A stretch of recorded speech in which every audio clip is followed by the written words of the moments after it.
What is going on, Rain Gang? What is going on, Ravens flock? Guess what? Baltimore Ravens wide receivers Zay Flowers and Rashod Bateman had some very interesting and peculiar things to say about the former Ravens coaching staff, what they were doing, what they weren't doing. We're going to get into that and so much more here on this happy hour episode of Quiet Storm Sports. But before I run the intro, you know what I need from you. Like the video. You're watching Quiet Storm Sports on the Purple Rain Podcast YouTube channel. Subscribe for more Ravens content.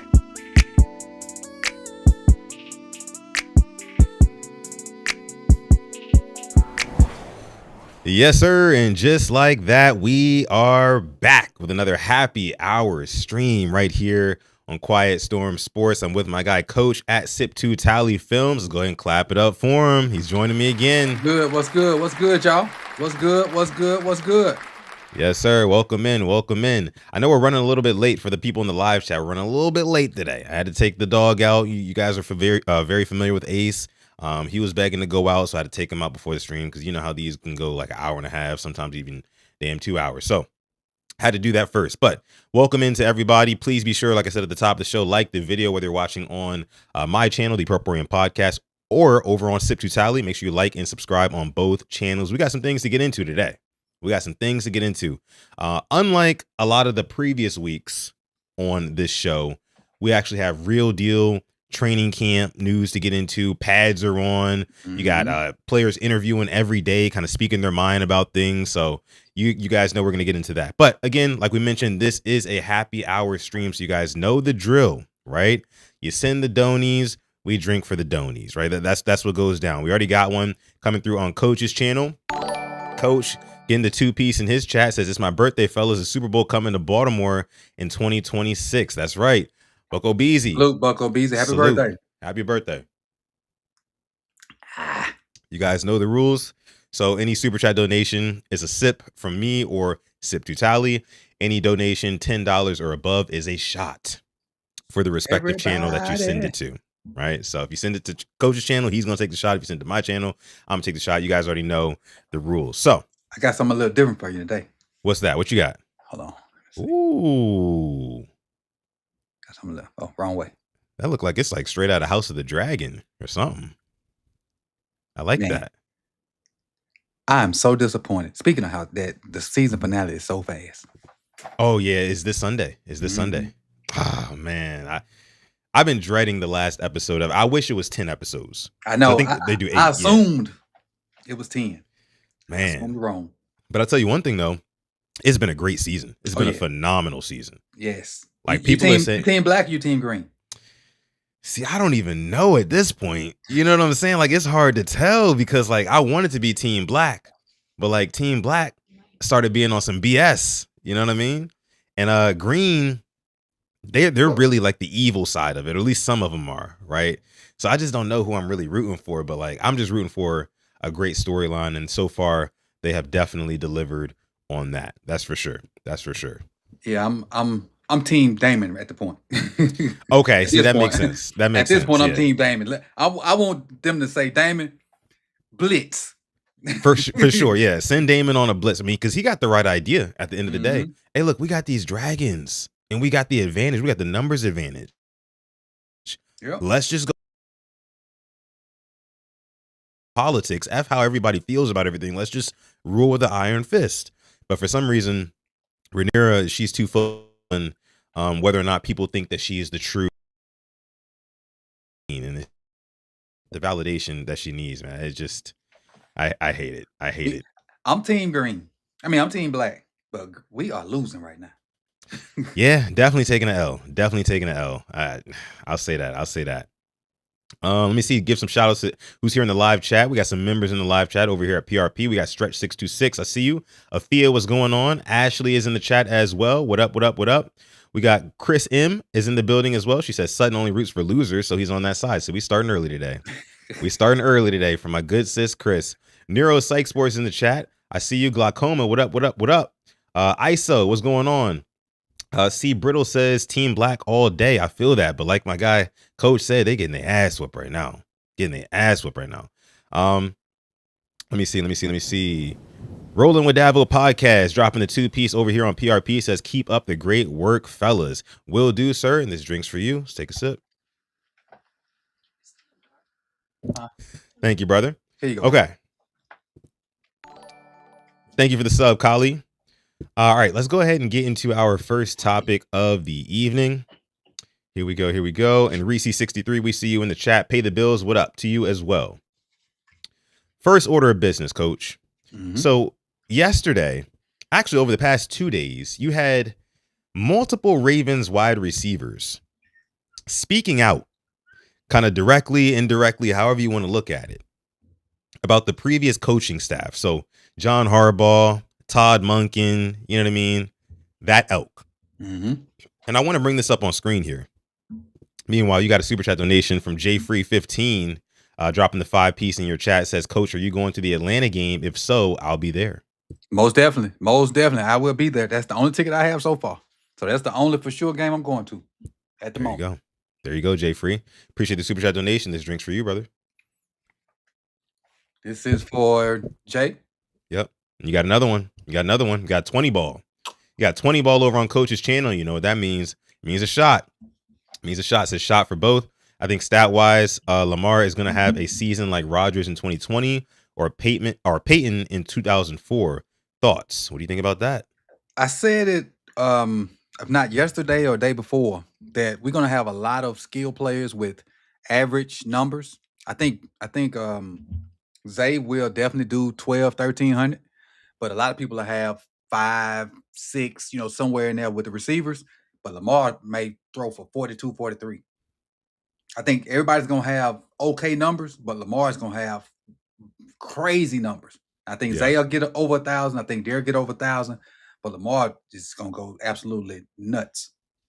I agree. I do expect more touchdowns, like a higher touchdown rate than a yardage rate for Lamar Jackson in terms of passing. I could totally see 40 plus touchdowns. That's another reason why, Coach, I was so disappointed that, Lamar Jackson went 41-4 the other year and did not win MVP. Because do you understand how insane it is to throw for 41 touchdowns to only 4 interceptions? Like, I mean, it's damn near unheard of. It's unprecedented, and for him to not win MVP because Josh Allen it was his turn. Man, I still can't get over that. But that MVP was like, shut up, shit.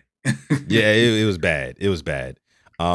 But yeah, Wayne, appreciate the super chat donation, the 20 ball in Coach's chat. And then I got Wayne, so you. Oh yeah, that one's for Wayne. Up to it, down to it. There it is. And then you also have Dylan dropping the $1.99 in the chat. Says, I'm gonna meet Lamar one-on-one sometime soon. Dead ass. I mean, I hope you do, brother. Cheers to you. Salute, Dylan. Salute. I hope you do. Let us know when you do. But okay, Coach. So we had Zay Flowers talking to Chris Sims yesterday about what he thinks about the difference between Declan Doyle's offense and Todd Monken's offense. Let's take a listen. I'll say Coach Monken, which he did a fantastic job with us and getting us the ball and being a productive offense. The difference, I'll say, it's a little bit more like you able to move around and do a lot more and run a lot of different routes with Coach Declan. And he allow you to like you more be yourself, and he close to our age, so it's like he could talk to us like he one of us. Right. Coach Monk, he was a little bit older, so he wanted things done like a certain way, and that's how we gonna do it. You know what I mean? Yeah. So when you say moving around, because you've been a guy that moved around, but you mean by what? Just like he got you in more motions and different spots in the bunch and stacks and things that you haven't done before? Yeah, just like stacks, slot, like a little bit more little slot reps. Right. Outside. That's really all for real. All right, so you heard their coach, Zay Flowers, talking about the difference between the Declan offense and the Todd Monken offense, basically saying that, in so many words, Todd Monken, he a little bit older, so it was kind of like his way or the highway, as opposed to with Declan Doyle, it's a little bit more collaborative, and, we've heard the same things about Jesse Minter. What do you take from that, Zay Flowers saying these things, and, like, what do you expect going forward with this team, this offense? I honestly don't think that's an insult to Monk, because I kind of feel the same way too. Now, even though what I did was on a lower level, I had in my mind a certain way things should be, and I need them to do it my way first. And if my way didn't work, then I'd be open to collaboration.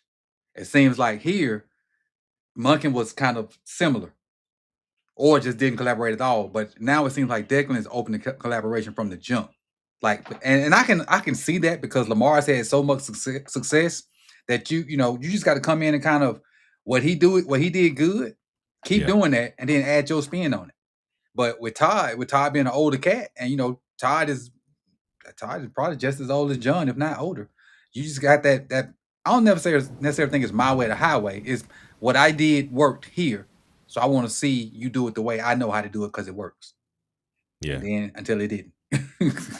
Right. I mean, which makes sense. As a coach, like your job is to install the game plan. Like it's your game plan, right? Mhm. Like you've got the X's and O's. You got the pieces on the chessboard. Those are the players, but you are the player. You're controlling where they go and what they do. You're kind of the puppeteer behind things. So I understand like wanting things to go your way, but in a work environment that is like professional football, right, where there's 32 teams in this league, Mhm. everybody's damn good, everybody's damn smart, right? I think if you're going to get any sort of advantage, it is kind of making sure that you're always on the same page and kind of seeing things from the vision of your players Right. and vice versa, as opposed to, hey, look, I'm telling y'all to do this. I don't care if you understand why, but just go do it. Right. I don't care what you think we should be doing. Just go Mhm. do it. It kind of reminds me of the 2012 run, right? Where there was that mutiny that kind of raised up, like because Harbaugh was doing things one way, Ray Mhm. Lewis, Ed Reed, and all those boys, they were like, no, we should be doing things this way. And they Yep. kind of had to overthrow him, right? And you don't want Bolden. Bolden, you don't want things to get to that point. So you should collaborate from jump. And that's why I really appreciate this kind of like progressive style of coaching, as opposed to like the old head, I guess you could say. Not even the old head, but just like the Nah, old 'cause school. Yeah. me personally, when I played, if Mhm. coach told me to do something, I didn't give a shit about why. Coach said do it, I'm finna go do it to the best of my ability. I ain't need to know why. Yeah. Now these kids, and I would say your generation and down, they need the why in order to be successful. Yeah. They need the why because they just need to understand the why because they just question stuff, which is a good thing because if the coach told me go over there and slap the concession stand guy, and he gonna put me in, the concession stand guy well slapped. Facts. Yeah, you gonna have to get it. You know what I'm Right. saying? Nah, but we got a couple super chat donations we got to catch up on here. You had one on your channel from C. C. Brittle. Brittle. Yeah, Ravens about to go straight Jakaris this season. Hashtag Team Purple Most and definitely. Black. Most def. Thank you, C. Brittle. And then you also had one coming from, let me see. I had one coming from Void. There we go. Says, what's going on, Void? Says, do we go over or under 750 penalty yards this year? We was Dropping over that over here last on year? PRP. I'm not sure. That's a stat that I've not been tracking. I'm not gonna lie to you. That's a big number. It is, but I mean across 17 games. And I don't have access to my little sneaky website that I lost my access to it. I went and found it. Yeah, Told I mean, that man don't quit his job. I need some access to what you getting access to. I mean, it sound like Ain't got you no got the top shelf stuff. That's what I it sound did. like. I did. I had the expensive bottle of champagne. I ain't got it no more. So, Coach, I mean, 17 regular season games, divided by 750 penalty yards. That's 44 penalty yards per game. Oh, we definitely hit that. We'll definitely get the under or over. No, I'm saying last year we definitely hit that. Falele alone probably had that. Falele and Voorhees. And false starts and whatnot. And Mm-hmm. yeah, I can see it. I can see it. But this year, I'm hoping we're a lot more disciplined. I think and we will. yeah, 44 penalty yards in a game. That ain't a lot. It's not a lot. That's my thing. Like I feel like it could be over. I feel like it could be over Yeah, that's not a 750. Yeah, 'Cause I'm gonna go over. I think you average. Let's just say you get 3-4 holdings. That's 30, 40 yards. Marlon good for 2 pass interferences. There, yep. He been doing it in training camp too. And one of them might be 50 yards. Facts. Because of pass interference, I'm gonna say we go over. Because of pass interference. Yeah, the spot fouls. You're right. Yeah, I can see that too. I'm gonna go over. I'm gonna go over I'm Void. gonna go over on that too. I got a super from. Let me see. I think it's 205 Young Young Savage. Savage. Yep. Let me see. Dropping the 10 in the chat for Coach. Says He like the said- shades, Coach. So these shades are compliments of a friend of ours that she has her own company, her and a friend of hers, and they're called Hive Shades. And Hive so Shades. these are, they have a business, got a website. It's HYVE. I think the actual website is HYVE-life. Okay. And so when I first started, they were one of the sponsors of the channel. Mhm. And so what we did was when we went to Cabo, she, you know how ladies do. You go somewhere, you got a gift bag when you welcome bag or whatever when you get there. These are one of the things in the welcome bag, but I got plenty of them. I just happened to break my favorite pair, which was this one. But they good quality shade. I love them. Okay. Yeah, Hive Shades. There you go. Now I will say this: if you go to the website and if you type in "Sip the Tally," the what's called may still be there. Oh, the promo code? Yeah. Now this was 3-4 years ago when it was. Yeah. But the promo may still be there. I don't know. But if it ain't, don't be mad at me. Don't hold me to it.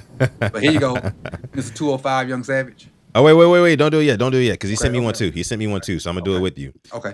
Real quick. Dylan It sent sounds like he ready. I hope the he two-piece. proves me wrong. See, he already muted over here, I think.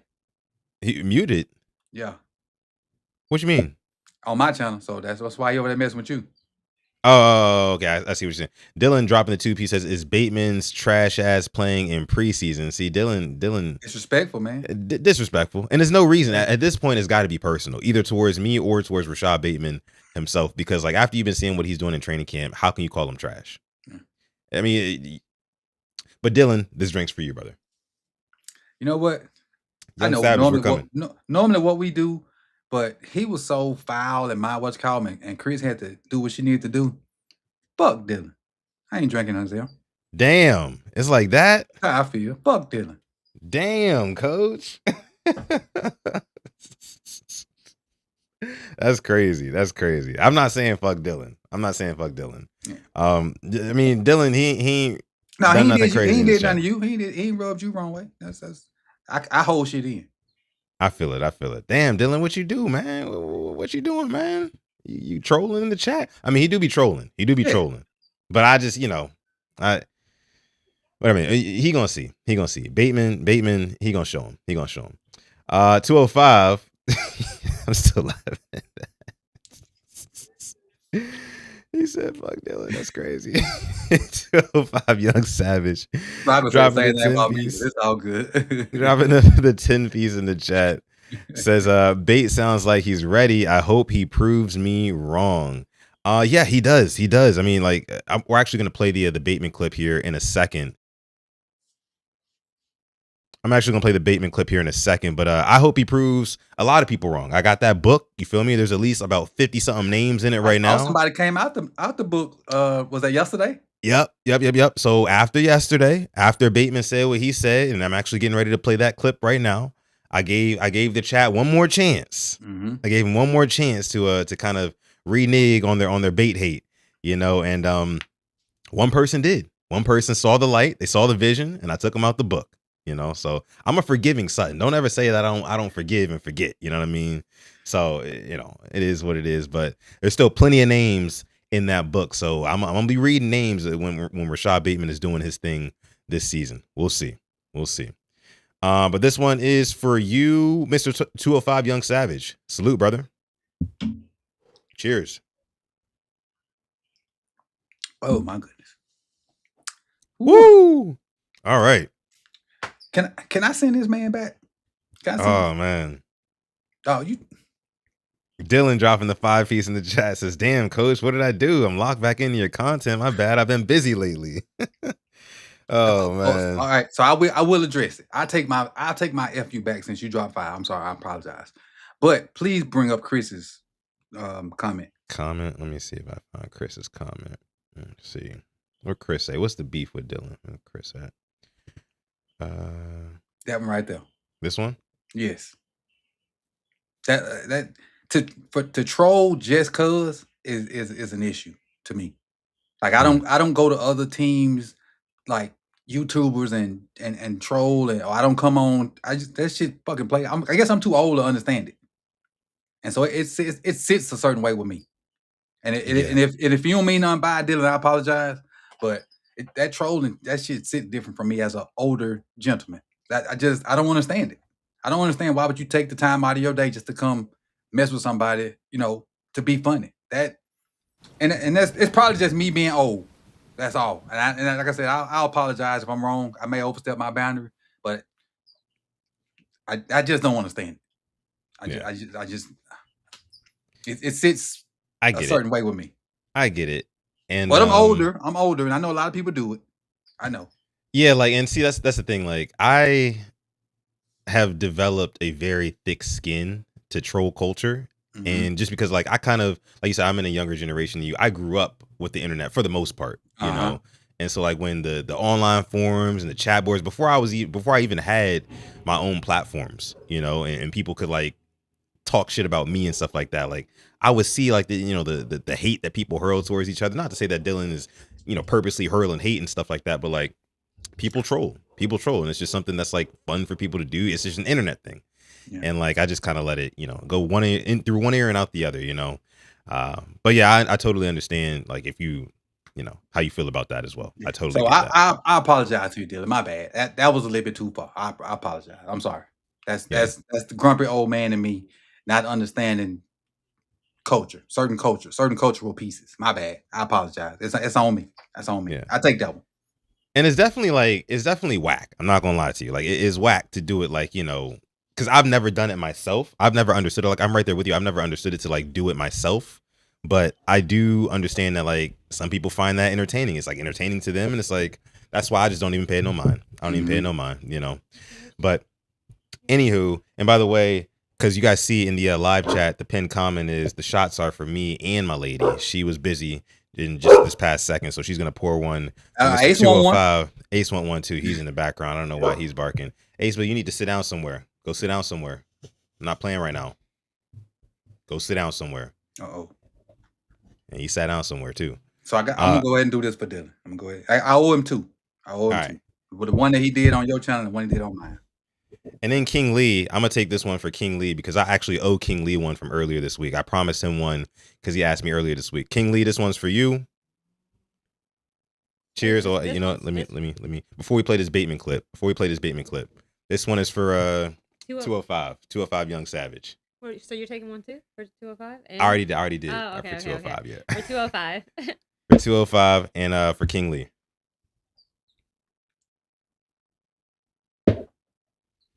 Ooh. Now to Bateman. Here we go. So, Rashod Bateman also had some things to say yesterday. Let me go ahead and bring this up on screen about what he feels about this new offense. Like I said, I mean, I'm moving around, all over the place. I feel like in the past, I've been a kind of a one-dimensional, receiver. I feel like he sees my talent. He sees everybody's talent. A lot of guys moving around, and we're playing to all strengths right now. So I think it's a lot Void. that we all get to show. I'm excited to see that. No grace for 7.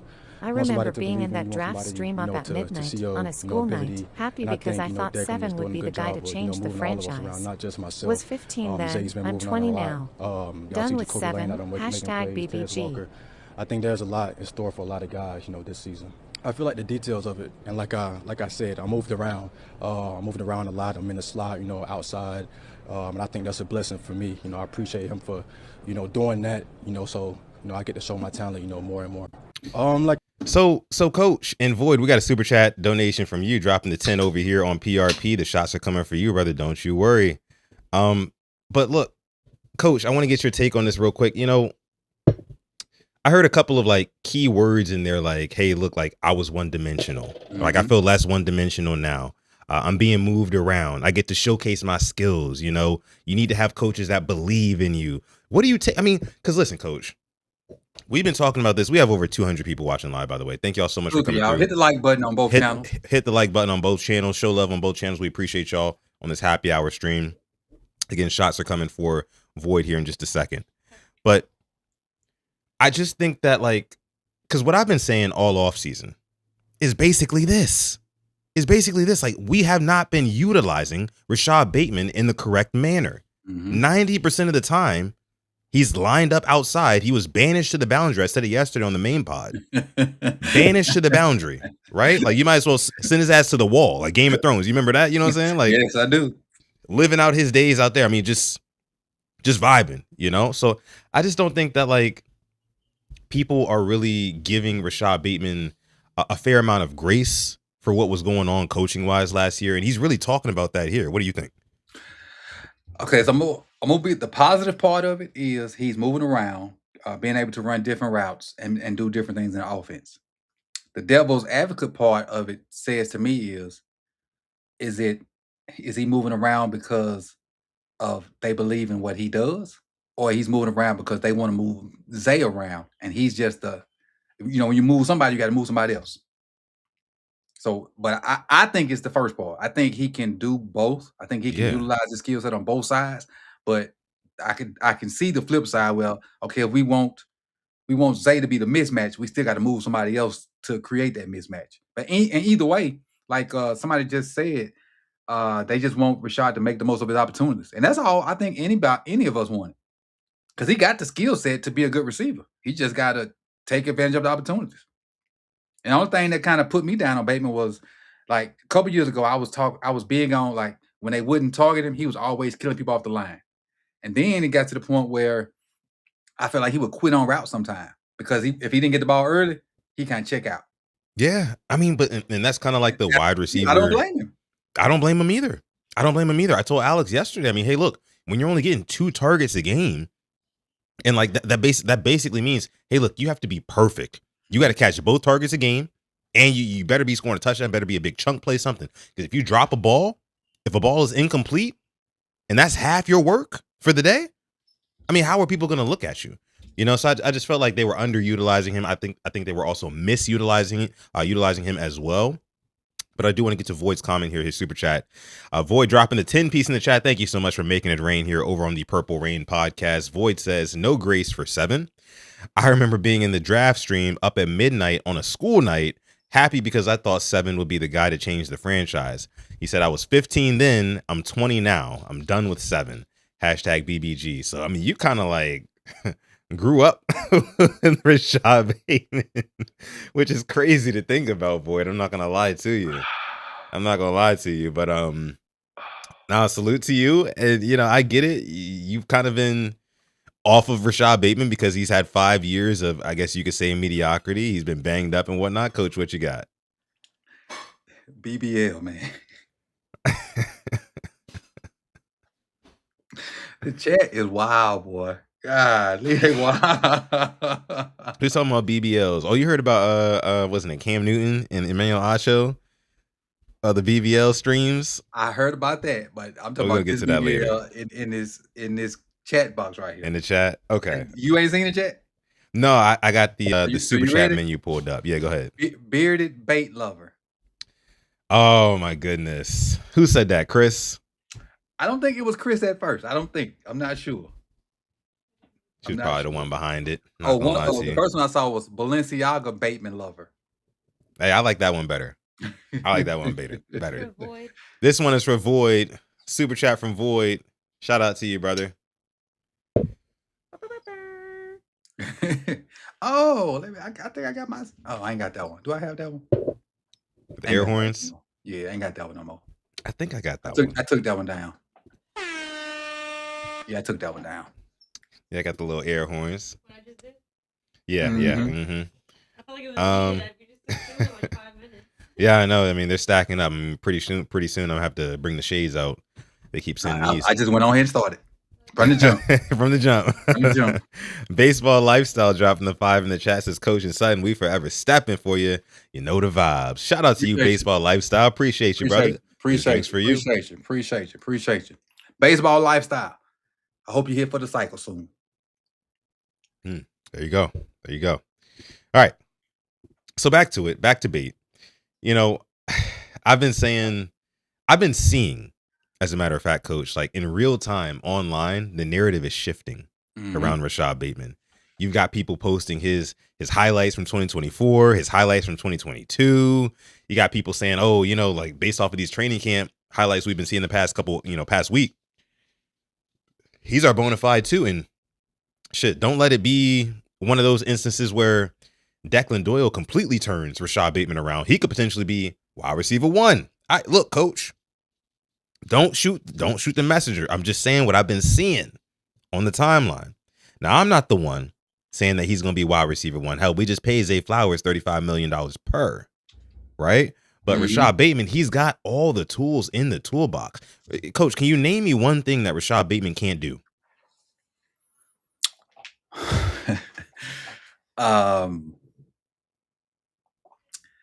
Catch when the sun's out.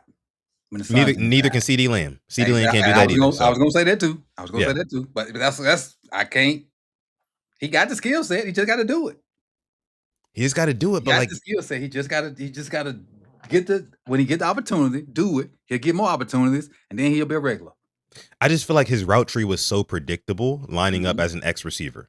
If you put him inside, line him up in the slot, like he's a separator. If you get him right in front of Lamar Jackson's eyes, Lamar will put that ball on him. And just like he did against Nate Wiggins in training camp the other day, most times he's going to come down with it. If you put a good ball on him, he's going to come down with it. He's got the hands. He's got the frame to do it as well. And he's got the quickness. He's got his route running.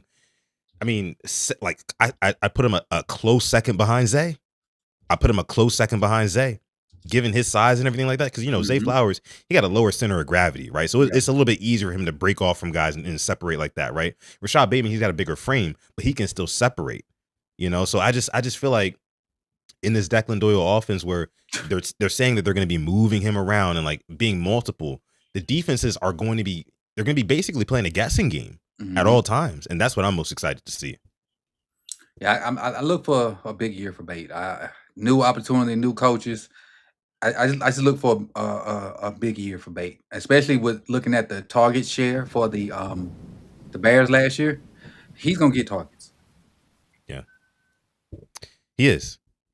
I mean, like, because I think the Bears' target share last year was super even. Super even. It was fairly even. Even. And then the number 1 guy not even there no more. He getting Buffalo. Oh yeah, DJ Moore. Yeah. Yep. We have Unpretentious Ox dropping the $5 super chat donation. Thank you so much, Unpretentious. Says, not if, but when Bateman is traded at the deadline, what draft pick will we get for him? Well, first of all, Unpretentious, I rebuke this. But you know what? I do want to speak on this, though. First, I will drink for you. I'll take my drink for you. Unpretentious Ox. This one's for you, brother. Thank you for the donation. Unfortunately, even as a Bateman truther myself, I must admit that 2 very recent developments, and when I say recent, I mean as of this week, Coach, have all but confirmed that Rashod Bateman's days in Baltimore are very limited. Very limited. I'm a truther now. I think he's going to be damn good for the Ravens this season. But the 2 things that transpired this week, number 1 being Zay Flowers getting paid $140 million in an extension. That is basically that's basically the Ravens saying, hey, look, we believe in Zay, right? It's Zay. I mean, historically, we don't even really pay wide receivers. Right. So the fact that we paid 1, you better not even think about us paying another one. At least not anytime soon. That's number 1. Number 2, that 6'4" kid out of USC, Jacoby Lane, what he's been putting together in practices. I mean, I think that they're looking for. I mean, he's going to be on the cheap for the next 4 years. Right, Coach. And so it's like you just signed Zay, you got this young kid Jacoby.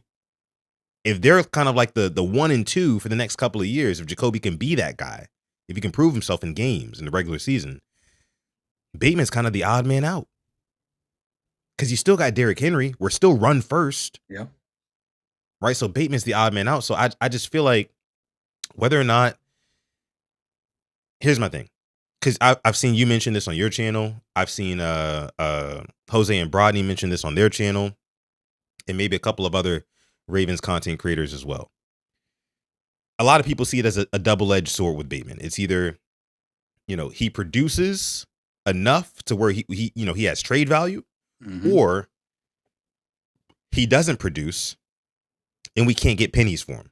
That's what I was waiting on you to. That's the exact same thing I was going to say. Exactly.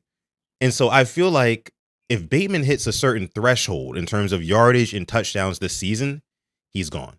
If he's going to be worth a fourth or higher after this season, he's gone.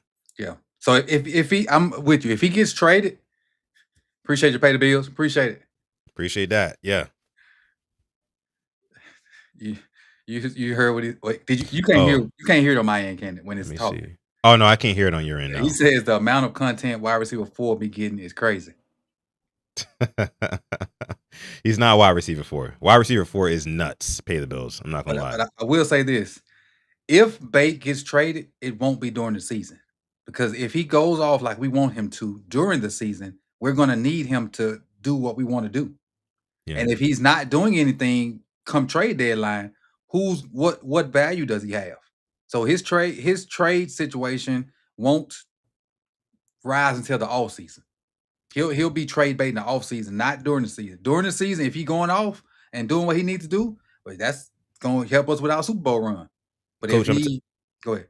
Coach, I'm gonna tell you like this: if Rashod Bateman goes out there and gets 500 yards and 5 touchdowns this season, if he gets 5 and 5, he's gonna have enough trade value for us to get rid of him. And I agree with you. I think that if he is kind of like doing well during the season, we'll probably wait till after the season to trade him. Depending on what the mother cats do behind him.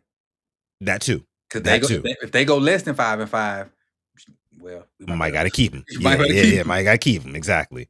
So I mean, I guess, yeah, you're right, Coach. I guess, like, with that being said, all eyes point to Jacoby Lane right now. Do they not? Mm-hmm. I think all eyes point to him. Like, if this kid is good, and he's proven to be good. Hey, we already got $35 million man in Zay. Mm-hmm. If Jacoby proves that he can play in this NFL and this AFC North, then, that determines what happens to Bateman. And that's if Bateman doesn't just have a crazy, I'm talking about like 1,000 yards, 8 touchdowns. You know what I'm saying? Like, man, the bar is set really, well, not necessarily the bar. Well, I don't even necessarily want to say the bar. I'm just saying, like, Rashod Bateman, he's got his work cut out for him, basically. If he wants to remain a Raven, he's got his work cut out for him. In terms of the second part of your question here, what draft pick will we get for him? Let me see. Radiant Rebel, appreciate the jewels. Stay hydrated. That's funny. Stay hydrated. Yeah, for sure. I do like that. I haven't seen that one before. I will stay hydrated. I mean, this water breaks for you. But yeah, what draft pick? I think it's got to be a 4 or higher. 4 or higher. Former first round pick. He's clearly a red zone threat. It's got to be a 4 or higher. That's what I think. What did Debo go for when they sent him to Washington? That's a good question. I'm actually not sure. Let me see. What did Debo get traded to Washington for? The San Francisco 49ers traded Deebo Samuel to the Washington Commanders on March 1st, 2025 in exchange for a 2025 fifth round draft pick. Hey, so if Deebo, after all them numbers, is the 5th, I'm going to say 5th then. Yeah. I mean, but Deebo was also severely injured, like consistently banged up. But honestly,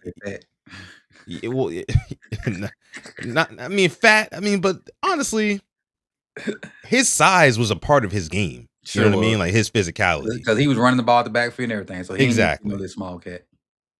Exactly. So I would still say a 4th, considering Rashod Bateman has been relatively healthy the past couple of seasons. So that's where I'm at with it, Coach. That's where I'm at. And the thing is, another factor that will keep him is he cheap. Yeah. He cheap. Yeah. Him being cheap allowed us to, go ahead and give Zay that money. Yeah. They cheap. I'm about to call him Bargain Bateman. Yep. Bargain Bateman. I mean, you can't be mad at that. If he goes out there and because how much is Bateman getting paid this year? That's what I want to know. Well, another thing, Jason just put in the chat, like, He cheap and he under contract at 29. He still got 3 more years on Bateman. Ooh. Bateman is the Ollie's of wide receivers. I mean, his cap hit is $6.1 million this year. Right. $6.1 million. Guess who cap hit was more than that before people found out they was going to massage parlors? The kicker. Toucher. If I'm not mistaken, Toucher was making 7. Yeah. Making less than Justin Toucher. That I mean, it tells you. I mean, $6.1 million cap hit as you get a super chat donation from Q Sticks. I believe that is. Q Sticks super chatting $1.99 over on Coach's channel. We appreciate you. This drink's for you, brother. This for you, Q Sticks. Chris followed it up. Oh, she did. A squared plus B squared equals C bait ain't wide receiver 2. That's the Pythagorean theorem, ain't it? The Pythagorean theorem. Oh my god! Drop some education on us. Oh, Chris. You know what? I really do hope, in my heart of hearts, I do hope that you are active and present during the season when these games are on. I don't know if you guys remember, but last week, me and Coach, we did the same little happy hour shindig that we're doing right now. And me and Coach, probably drunkenly, after you guys sent us enough shots and stuff, we talked about live streaming games together. We talked about that. And maybe it won't be all the time and stuff, but maybe just occasionally. And Chris, I hope you're present. I know you will be. Because I'm just put. I'm on your ass. I'm on your ass. I'm on your ass. If Bateman is scoring, I need you to mute up. That's look. That's what it is. You're my good sis, Chris. Don't get me wrong. Don't get it twisted. My good sis, Chris. There, we kind of jab back and forth and stuff like that. She know what it is, but I'm on your ass. If Bateman is doing his thing this season. For you, Chris. Oh, yeah, and this is for you, Chris.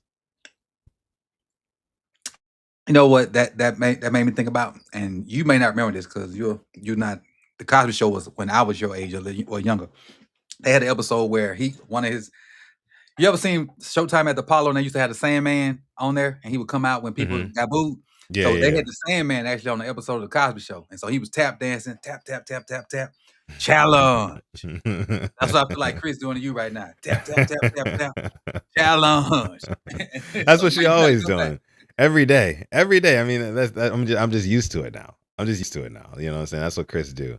But no, Showtime at the Apollo. Definitely remember the Sandman. And then, they've kind of like evolved that culture of like, hey, you're not entertaining. You need to get off the stage. They've kind of taken that to like award shows and things like that. I feel like it originated from that. You know how they start playing the music when like your speech is too long at the award shows and stuff. Yeah, it's the same concept. Wrap it up. Exactly. Wrap it up. We've heard enough. But okay. All right. So we talked about Rashod Bateman. We talked about Zay Flowers, talking about this coaching staff and what they think is going to be different as opposed to the previous regime. Now I think it's time for us to go ahead and move on here. I want to talk about some training camp takeaways, but Coach, before we do that, I do want to give a shout out to the live chat. Always got to give a shout out to the live chat. Most definitely. I see Tila in the live chat. What's going on, Tila? Let me see. Syndicate 707 is in the live chat. Says Posick is coming off a major injury. Yes, he tore his Achilles last December, but he is cleared to play. Real quick, Coach, isn't it crazy how like an Achilles tear only takes a few months now until they're back on the field? It's crazy. Modern medicine. Yeah. I remember you tell your Achilles, what's today? 8/7. You're done until 8/7/27. Then it's still gonna take you another 3-4 months to kind of normally ramp up. The second year after the ACL, you're back. Yeah. Because I'm still like haunted by what happened to Todd Gurley. Todd Gurley was one of my favorite favorite players coming out of Georgia in the first couple of years in the league. And man, Todd was an animal. He just couldn't bounce back from his injuries, man. Whatever they giving these cats, he must couldn't get. Yeah, Todd Gurley. I mean, you talk about a fantasy football monster. What? A monster. You're gonna won me 2 leagues in a row. 2 years in a row won my league for me. Oh man, I'm just reading some of these chats. These guys y'all are hilarious. They funny. Y'all are hilarious. So sudden what I do sometimes is because sometimes I can't read it and do what I'm doing. Yeah. I make sure I clicked on when we set it up, live play, replay it shows, and I go back and I just watch the chat. And I be I do that too. Oh, me too. Oh, Saturday mornings? Are you kidding me? Last Saturday morning, I had myself a time. It felt like I was like reliving the whole thing. And I was seeing chats that I had never seen, and I was writing names down in my Bateman book that I didn't. I saw the hate that was going on. Yeah, I would say, don't think I don't see it. I see it. I wake up the next day, I throw the stream back on, I see the whole live chat replay. Okay. I can't get to all of them, like Coach said. We can't get to all of them while we're streaming because we're wearing a whole bunch of different hats while we're doing this thing right here. But I do watch the replay, and so does Coach. Void dropping the 5-piece in the chat. Thank you so much. Void, this one's for you. Not worried about Bates' contract being the equivalent of a $10 hooker. He can't produce like. Come on, boy. I mean, look, Void know he in the book, and Void he's a staple here in my chat. So like, I know he's gonna be here during the live streams during the season. Somebody told me donate it, and every time they donate, they do hashtag F that book. I can't remember who that is, but I think it's Afia. It's Afia. No, it's not. It might be Afia. Okay, it is. Yeah. Okay. That's Afia's favorite thing to say, and she in the book firmly. She's firmly in the book, and she don't want to be in there. She be saying F the book like she don't care, and she may not. But guess what?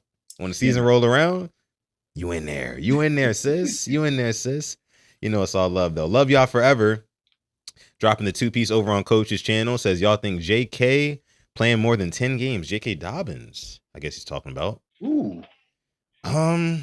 Yes, because he's not the lead back. The lead back is the kid from UCF that was a rookie last year. I can't think his name, but the lead JK is the 2-back. Hey, Tila. Cheers, Tila. Wait, what? Yeah, JK not the starter. The starter is I can't think his name, but he played at UCF last year. UCF. He's not a rookie this year. This will be his second year in the NFL, but he was a rookie last year. I just can't think his name. Damn, what? Chat, help us out. Chat, Harvey. RJ Harvey. RJ Harvey. Is it RJ Harvey? Okay. RJ Harvey's the lead back. Was he like that last year? Like to pass up JK? Well, that quick? He good. He really good. JK is good. You got to preserve JK to the end of the year. That's why he'll play more than 10 games, but that's because he don't have to be the lead dog. And I'm not saying he won't get his carries and won't be good, but he's not. He ain't like for us. When he was for us, he had to carry the load. Because Gus was here, but JK could score from any point. He ain't got to carry the load for them, and they real play action heavy. Oh, this is what I want to tell you. Okay. So did you watch the preseason game yesterday? Yes, I did. Did you see how Carson, and I'm gonna relay it to the Ravens in a minute. Did you see how Carson Beck looked? Yeah, I did. So I just put a video. I don't know if it's finished uploading or not, but I put a video out on the second channel about Carson Beck and how much space he had from under center play action stuff. So in my mind, I'm thinking, okay, what if Lamar gets space like this with better receivers and him being more of a threat on the outside? Because Carson Beck can't run. So my mind started going like, is our offense going to look like this, but more explosive? Because Carson Beck looked really good last night. He did. He was making layered throws. He was making he was throwing fade balls in the end zone. Like, he looked damn good. I was surprised. Sure did. Carson looked real good. Yeah, and I want to talk about that too, because I forgot to mention that, in our pre-production lineup, Coach, that Hall of Fame game last night was mad entertaining. That was the best Hall of Fame game I've ever seen. I've ever seen. You know what I mean? Ladies and gentlemen, I'm 50. I ain't 50 yet, but I'm close to 50. That is the best Hall of Fame game I've ever seen. Yeah. ever. Yeah. Real quick, before we get back to that Hall of Fame stuff, let me see. We got a super chat donation, but I did want to bring up one. Let me see. Comment I saw in here. The Hawk TV says, Sutton, don't forget that idea I gave you regarding the new merch you'll be dropping. Hawk, can you DM that to me? Because I probably forgot. DM it to me. Especially DM it to me on yeah, if you send it last Friday, I definitely forgot. And if you send it right now, I mean, if you put in the chat right now, I'm definitely gonna forget. So please send it to me like on Instagram or Twitter. My @handle is @SuttonDef everywhere. So please, and if you already have, I apologize. Just re-hit me up again and I'll see it.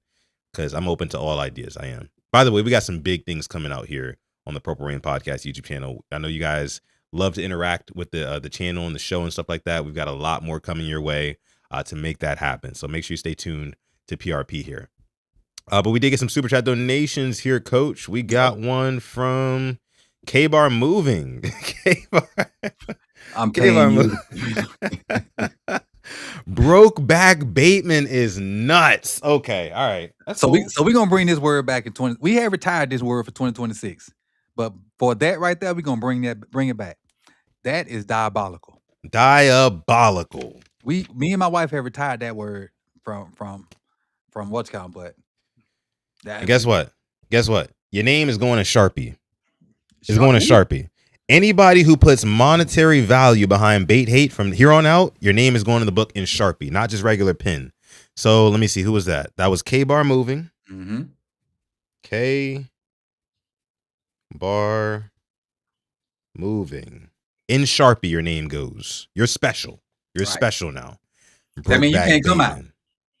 Oh, yeah. No. It's over with. It's over with. You're going to have to stay on that side, K-Bar. You on the Walk of Fame, the Bateman Walk of Fame. Yeah, the Bait Hate Walk of Fame. That's what you're on, K-Bar Moving. Thank you for the support. We appreciate it, though. Oh, here you go, K-Bar. Yeah. Oh, this one's for you, K-Bar. Damn, I was so mad I almost forgot to take my drink. Now you got one from Heather. Heather McCubbin's dropping the 10-piece in the chat. She says, hey, fellas, Coach, them locks is nice. The locks. Lokes. I mean glasses. Oh, I didn't know that. I didn't know that. That's he young, Heather. You gotta excuse me. He young. Yeah, excuse me. Excuse me. I had no idea that meant. So shades. when I was a young spring pup, a lot of the West Coast rappers used to talk about what they lokes on, and they were talking about glasses.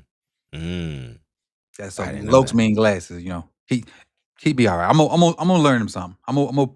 He hipping me to the young stuff. I'm hipping him to the old stuff. We're a team. There we go. Yeah, it's a collaboration, just like Jesse Minter and the players. It is. Thank you, Heather, for being a great supporter for a long time. For sure. Cheers, Heather. Thank you so much. Happy Friday to you. Happy weekend to everybody here. Whether you're watching live with us on a Friday night, or if you're part of the replay gang watching on a Saturday or a Sunday, salute to you. Make sure you're following along with us if you do indulge, right? A little happy hour stream with me and Coach.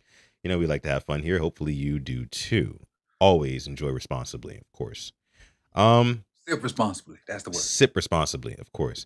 Void dropping the 5-piece over here on PRP. Void says, rename the book The Void Book of Bait Haters. Let folks know who the face of this bait hate is. Unlike some trolls, I have a reason not to like him. Well, Void, say no more.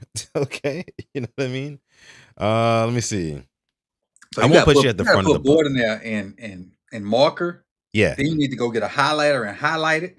Yeah. Then you probably need a stencil and stamp it. I might laminate the page. I might put him on his own page and laminate it. Put it up on the wall right behind me over sideways. Void. Yeah, exactly. You might not know about this. When you might mess up on a check, you got to write void on it. Yep, of course. No, yeah, I know about that. I'm not that young. Yeah, I know about that. Void. So yeah, your name is in Sharpie bold now. By the way, real quick, while she busy, she got company now.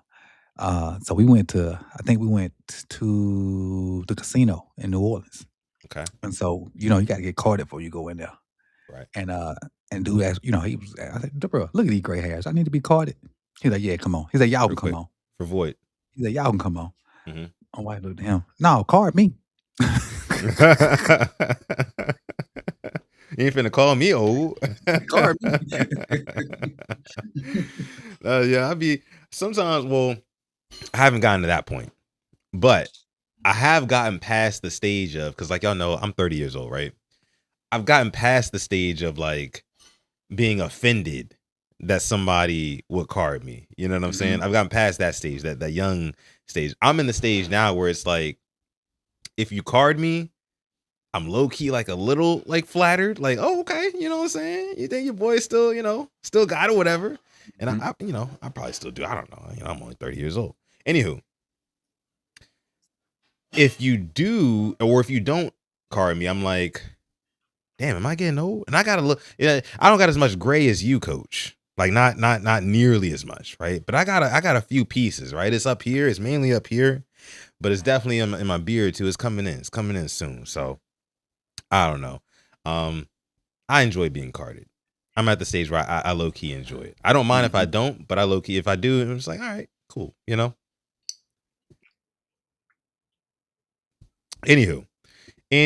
So what else we got? Oh, you in the chat too, Coach. Let me see. Oh, sometimes my chat be like going all the way back to like the front of the stream. I forgot about this. See if it'll work. Will you pull up 86 Ghosts' message? This? Oh yes, okay. That right there. For people in my chat, and you probably see it go across my face, I put some new emotes down there for members. So I've been working. See it. Yeah, I see it on your actual camera. Yeah. I've been working on some new stuff, for members, and get rid of some of that old kind of dull stuff. Just put some new stuff out there. So, and most of when you put emotes on my side, it make their way across the screen. I gotta figure out a way to make it bigger because it used to be bigger than that. But just so you know, members, you got different emotes on top of just the regular smiley face and different stuff. See, Coach, you gotta teach me how to do that because I don't know how to do that. Gotcha. Yeah, I don't know how to do all that. Baseball lifestyle dropping the 5-piece over on Coach's channel says old is when you start shaking for nothing. I can't really speak too much to that. Sometimes my hands be shaking and whatnot. I don't know what that's all about. But cold-blooded right there, buddy. Is it? It's cold-blooded. I think I know you got another one too. I think I know what you're talking about. That's why I say that's cold-blooded right there. Okay. Well, either way, baseball lifestyle. This drink's for you, brother. Thank you for the super chat. Oh, Ashton got me. One for you, Ashton. 141 for Coach. Rashod going for 800 this year. Zay over 1,000. Jacoby Lane between 5 and 800. Lamar MV3. Raven Super Bowl. Hey, I'm with it. I'm messing with it. So if all that's I'm pouring up too. Because Rolling with Davo sent the 10-piece in the chat over here at PRP. All right, my lady's coming. She's gonna take the shot with me for Rolling with Davo. But so I mean, Ashton, great super chat donation over on Coach's channel. We appreciate that. Appreciate it. However, I would ask you, if all of this is happening, if Rashad's going for 800. Zay's going for over 1,000. Jacoby's going for 5 to 8. And Lamar's going for MVP 3. What is Derrick Henry doing? Because I feel like not playing in the fourth quarter. Yeah, but I feel like he would also be an instrumental piece in getting us those leads for him to not play in the fourth quarter. I don't think that is I don't think his message is a knock on Derrick. I think it's just because we kind of know what we're gonna get from Derrick. We getting 1,200 from Derrick. We getting 1,200 from Derrick. For Lele, we got, and Nitro say this all the time. Derrick Henry got 1,900 yards behind Voorhees and Lele. 1,900. Then follow that up with 1,500 behind them two slap dicks. So what you doing? Think with some good O-line play, some good guard play. Yeah, you're right. He may not have that many yards, but his efficiency will be better because he gonna get them yards in the first through 3 quarters, and then he gonna sit down in the fourth. Yeah. If Lamar, and you know what? I take back what I said. We probably not gonna have all them numbers I thought about because I don't think our guys gonna play a lot of fourth quarters. That too. On top of, again, us just being run first. I mean, the Bears were top 3 in the run last season. Yep. I expect with Derrick Henry in the backfield for the Ravens to be top 3 in run this season, top 5 maybe. You know, but Coach, we got some shots to get to. This one's for Ashton, and also for Rolling with Davo as well. Me and my lady gonna take that one for Davo. Rolling with Davo podcast, and A says, "What's up, too, Davo?" Here we go, up to it, down to it. Appreciate y'all. That's funny. She got that from me. That's funny. This guy. Yeah, you know. Anywho, thank y'all so much for the support. We truly do appreciate it. Love y'all big time. Yeah, she says love y'all big time. She does. Go ahead. I mean, he's just like right underneath my legs right now. I can't have him underneath here. I tell him not to be near my cords on the ground because he'll end up ripping something out of the wall. He's a big boy, so he'd be doing that. Anywho.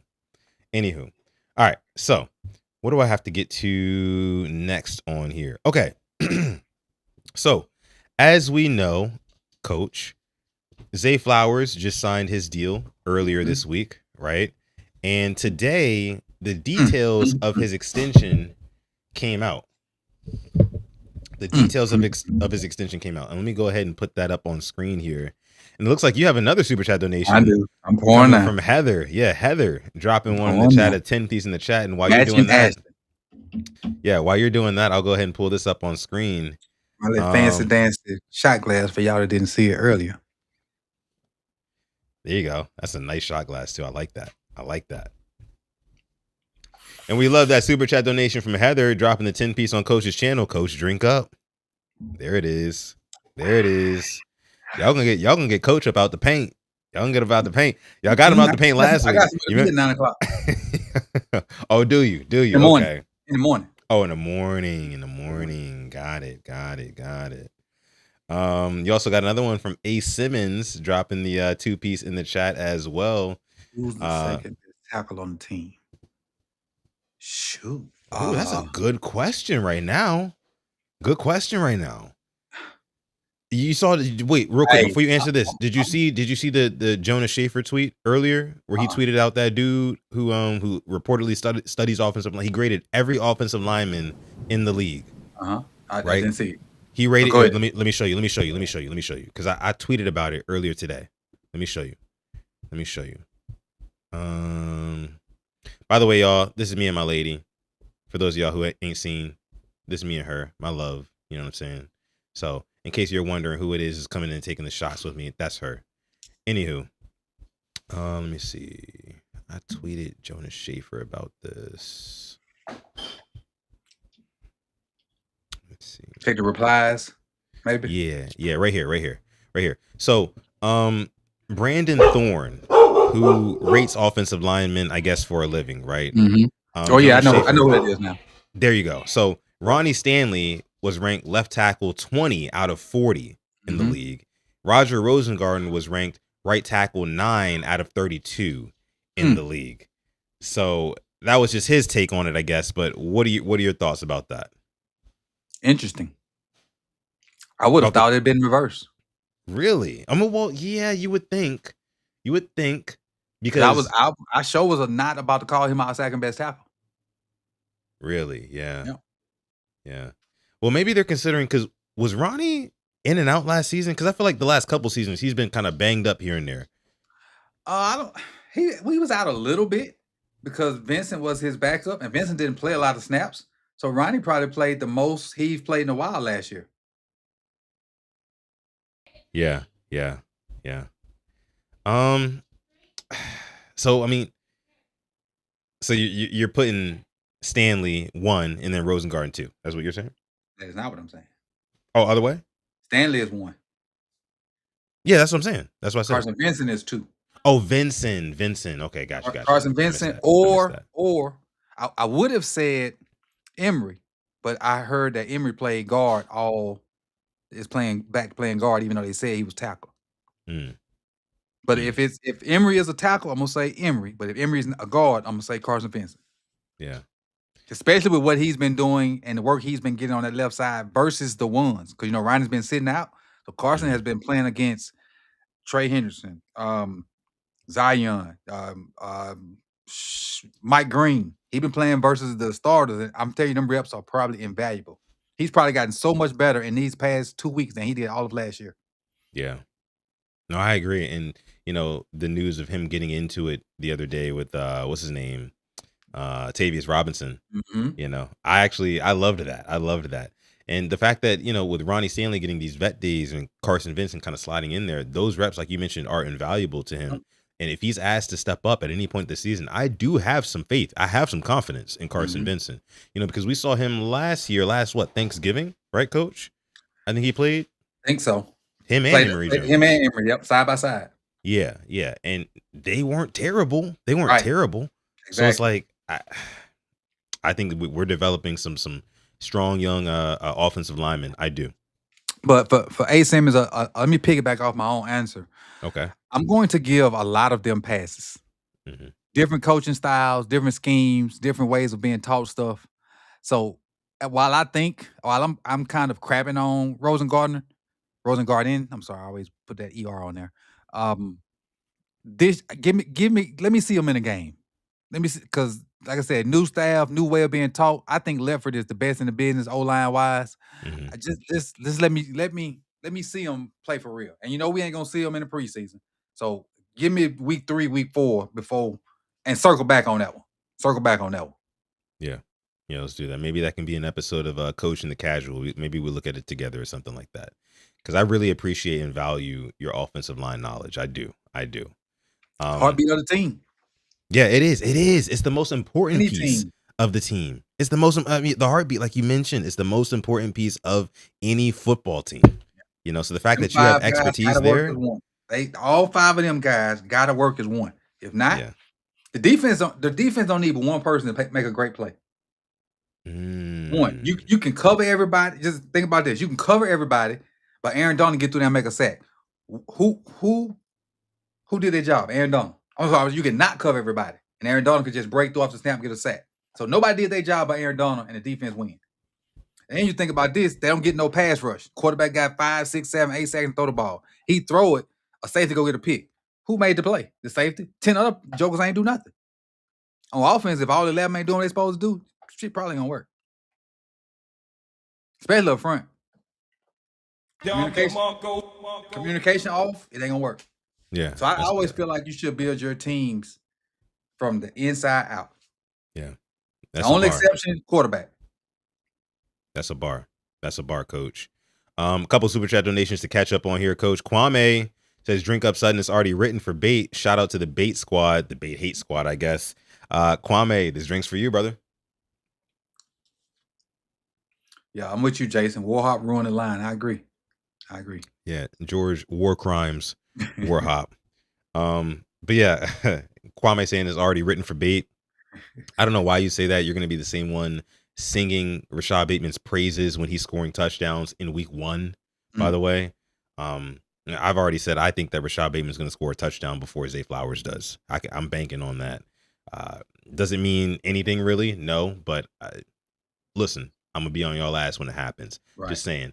Void dropping the super chat donation as well. Thank you for the 5. Void says Zay 1,300 yards, 8 touchdowns. Lane 800 yards, 13 touchdowns. Bait 500 yards, 4 touchdowns. Tez 300 yards, 4 touchdowns. Andrews 700 yards, 8 touchdowns. Surratt 300 yards, 2 touchdowns. Henry running for 1,700 yards and 15 touchdowns. That's enough for 2 Super Bowls, right? I'm going to refill my regular drink on that one, boy. That's a lot. Go do that. I'll be right back. We playing Madden. These are Madden season numbers, Void. Totally disagree. That's not happening. I wish it would, but it's not, unfortunately. It's just not. Okay. So well, we appreciate the 5. We appreciate the 5, man. We do. And this drink's for you, brother. And I'm sure Coach has got one for you too when he comes back.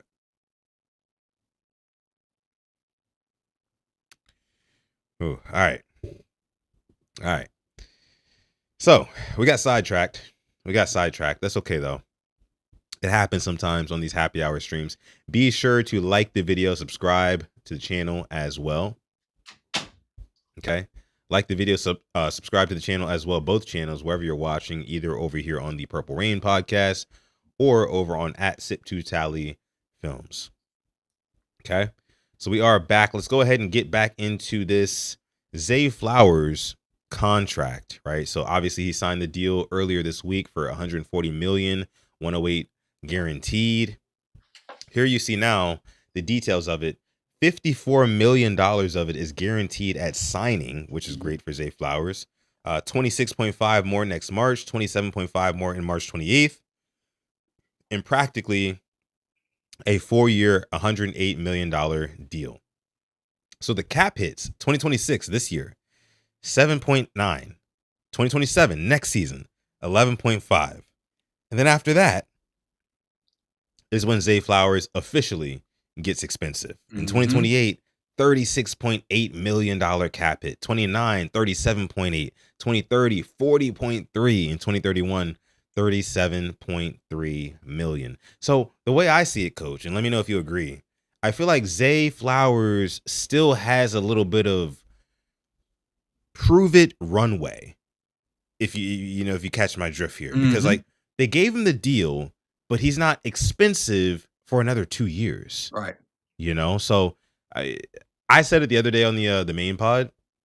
I said that, now that the price has gone up or they've agreed to this deal, the expectations also must go up. And by expectations, I mean less fumbling, more touchdowns. Yeah, go ahead.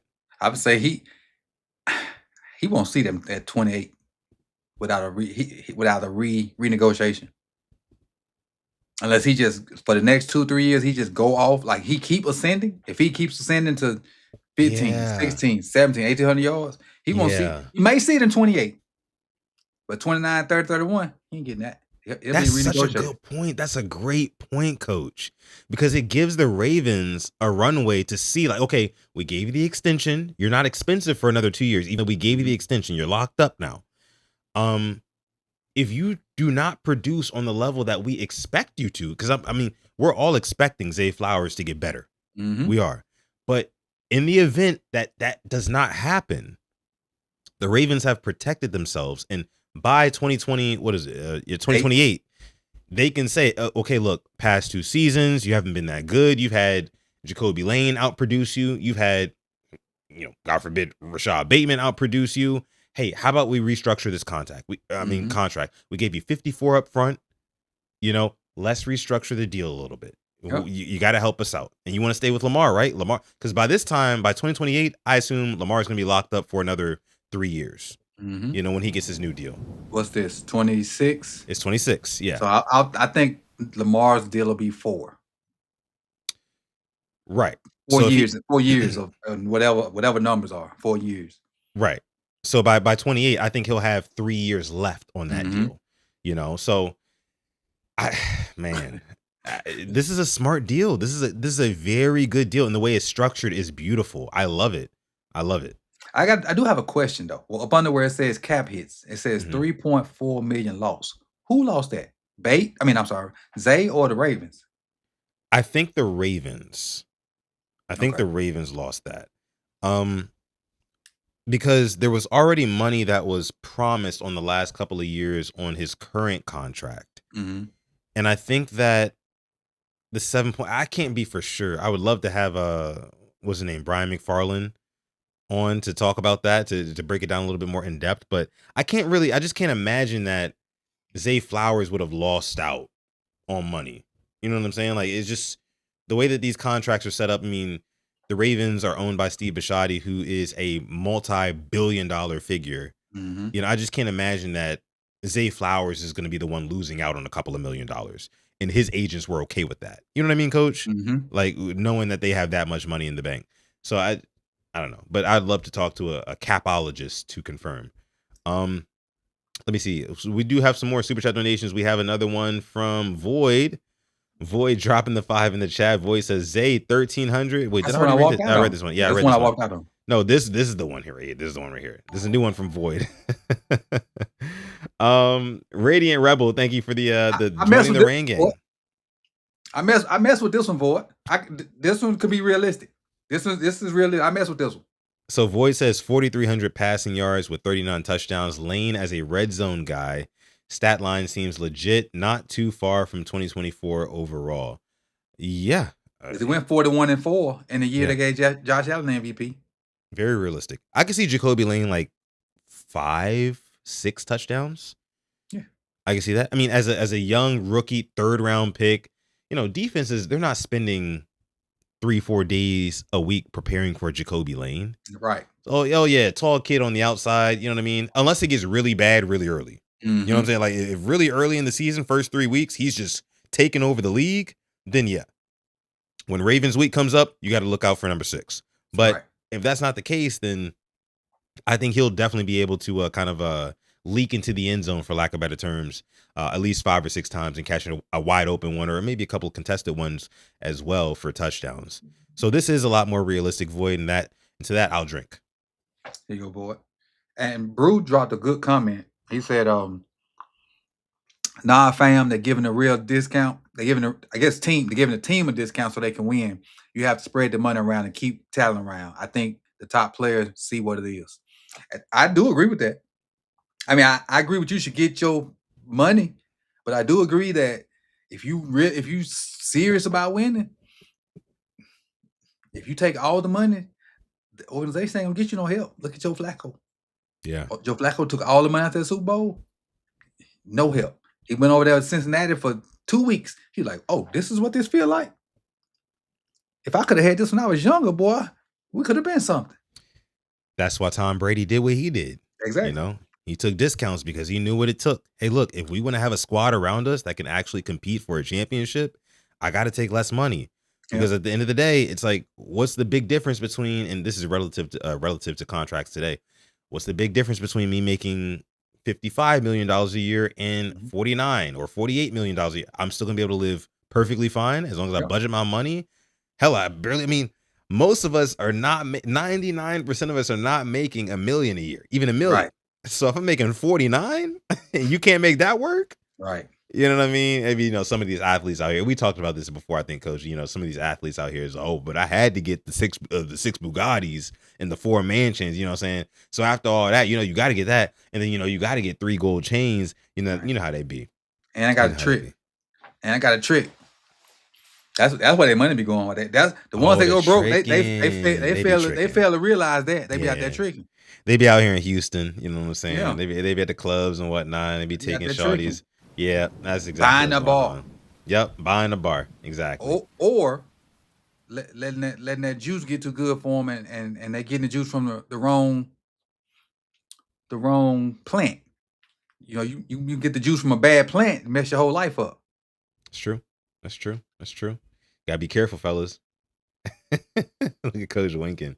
All right, we got some super chat. We're behind, Coach. Okay. Kwame dropping the 5 in the chat says, your boy's drunk, Coach. LOL. Shout out to the Bait supporters. Like I said, shout out to Kwame. This one's for you, brother. Kwame. All right. Thank you, Kwame. Longtime supporter of the channel. We had Radiant Rebel becoming a member over here on PRP. Shout out to you, Radiant Rebel. Shout out.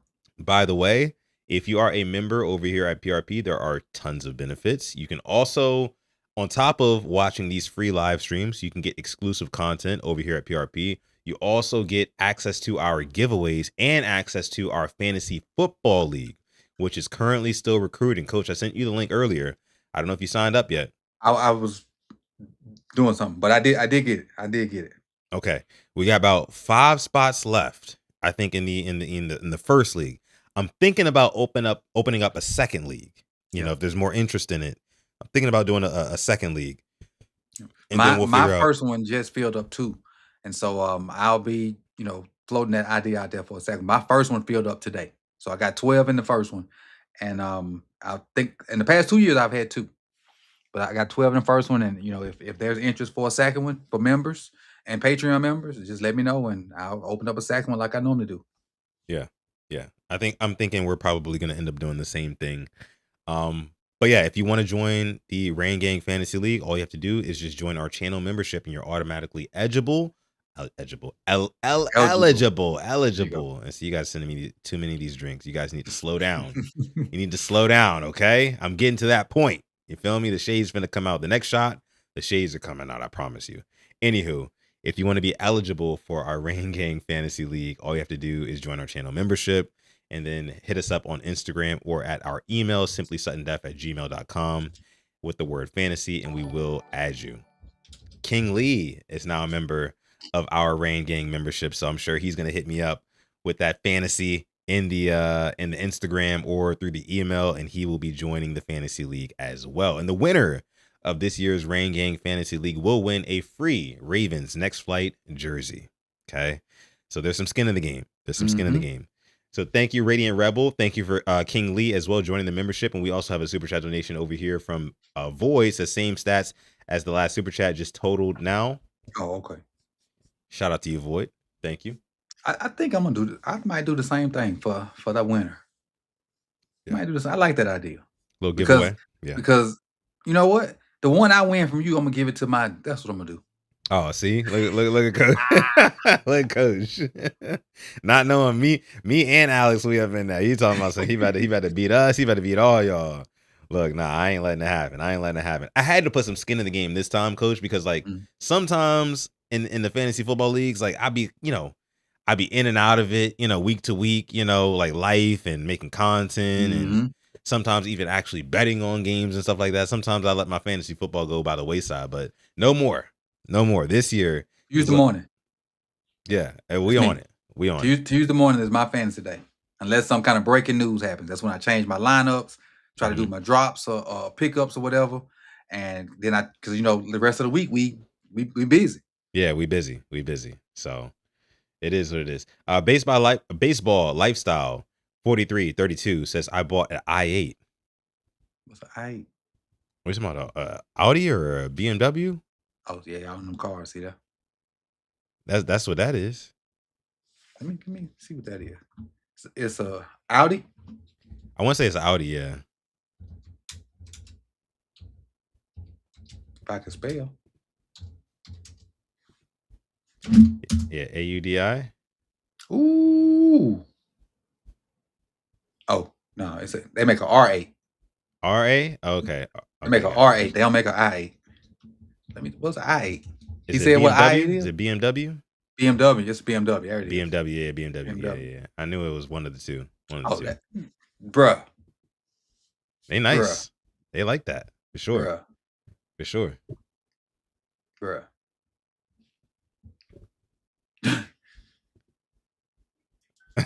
Bruh. Man. This thing, I know this thing a pretty penny. Oh, for sure. I mean, you're talking at least like what, 75? At least 100 just by looking at it. It's 100? I'm guessing. Oh yeah, everything up here 100. Oh, Let me see if I can move this over here. Damn, honey bun. I'm good on that. Can y'all see that? Or you just see me? What? You just see me. Okay, hold on. I just see Let me you. try something. Let me try something. What about now? Okay, I see it now. You see them prices? Let me see. Everything up there 100. Yeah. Everything honey bunning up. Everything up there 100. We Great. good. We good. Mm-mm. We got another one. Salute to you. Oh yeah, salute to you. I mean, shit, you got money. Yeah, You right. got money, big dog. They got that guap. Got that guap. Moolah for sure. You got another one from Ashton Vids dropping the 10 piece over on Coach's channel. Says, what do y'all think about the Chiefs, Bills, and Patriots off seasons? Funny you ask. Go ahead. I'll let you go first. I'm about to say, well, yeah, because you got to pour the shots. Chiefs, I think that the Chiefs, with Mahomes coming back from that ACL tear, I don't think that he's going to be the same rushing threat. We don't talk about how much Patrick Mahomes' rushing threat aids his game and his style of play, but it really does. A lot of the Super Bowls that he won came because he was able to run the football when it mattered most. So if he cannot do that anymore, because again, he tore his ACLs, not like anything that Lamar Jackson has been dealing with. Lamar Jackson has never tore any CL, right? But this is serious. I think that Mahomes' game will be a little bit more confined to the pocket which I'm not saying he can't win from the pocket. We've seen him do that before too, but he'll be a little bit more limited. They've kind of retooled their offensive line a bit. The only thing that really worries me about the Chiefs is honestly their receiving core. And people say the same thing about the Ravens, like, oh, they got aging tight end. They've got some younger wide receivers who, do we really know if they can produce on a Super Bowl level, even though Mahomes has won Super Bowls with them before? I think the Chiefs will be fine. In their division, though, that division is not getting any easier. True. It's not getting any easier. The Chargers, without Jesse Minter, we got to see how their defense holds up against Mahomes. The Broncos with Sean Payton. It's gonna get better, right, Coach? They're just gonna get better. And then who else? The Raiders, right? We ain't worried about them yet. We're not worried about them. We're not worried about them right now. We're not worried about them. The Bills, I just don't think that their new head coach is enough of a revelation to really turn things around from what they've been doing. You know, Joe Brady has been in the building for years now. I don't think he's really going to shake things up enough to really change the outcome of their seasons. And then also the Patriots, you got Mike Vrabel, Drake May, and now AJ Brown in the fold. I think the Patriots will be just fine. Their defensive line, very good. O-line, if Will Campbell can get it together, and some of those young guys who they got a lot of faith in, if they can prove their worth, then I think the Patriots probably end up winning that division again, if I'm being honest with you. So if I had to say good, better, and best between these three teams, I'd say good is the Bills. No, good is the Chiefs. Better is the Bills. And best is the Patriots. Okay. So my answer is twofold. I got your shot pulled up. So and why you do that? I'm gonna run to the restroom real quick. Why you do that? Yeah. So if you don't know, you probably don't know, I have a second channel. And on that second channel, I just broke down all 32 teams. And that's why I said funny you asked. I had to pull my little chart up. So this is what I think about the Chiefs. On my power ranking scale, the Chiefs are they finished number 3. Now, I am a little bit different than Sutton in opinion because I think Pat Mahomes will give you just what you need to keep drives going. And I said this in the Chiefs episode. If you need 8 yards, Pat Mahomes will run for 9 and look terrible doing it. He'll look like me getting 9 yards, but I keep that drive going. Or if it's 3rd and 14, he'll throw some flippity crazy pass to Kelsey and get 15 yards. He gonna keep that drive going at some point in the clutch time, and his clutch gene is almost unmatched. I do agree with Sutton that wide receiver core is gonna be key. It's gonna be key. But what will be the Chiefs' demise? Their cornerbacks. They drafted Mansour Delane out of LSU. So my thing, and he's slated to start. When you have a rookie starting, you had a legit hole. And so you can't expect that rookie to save you as soon as he get out the gate. And that's the same way I kind of feel about Wenger too. Wenger gonna have a learning curve as well. But I got the Chiefs. I'm sorry, the Chiefs came in at 3. The Bills. I had the Bills all the way down at 10. And I do agree with Sutton. Offensively, I think they'll be okay because Josh Allen will do his thing. Defensively, I think they're falling off the cliff for the most part. They got some young defensive linemen, and but Milano's gone. The linebacking core is gone. When they were really good at safety, those guys are gone. And I think the Bills were at 10. And then the last team was the Patriots. They got the Patriots at 4.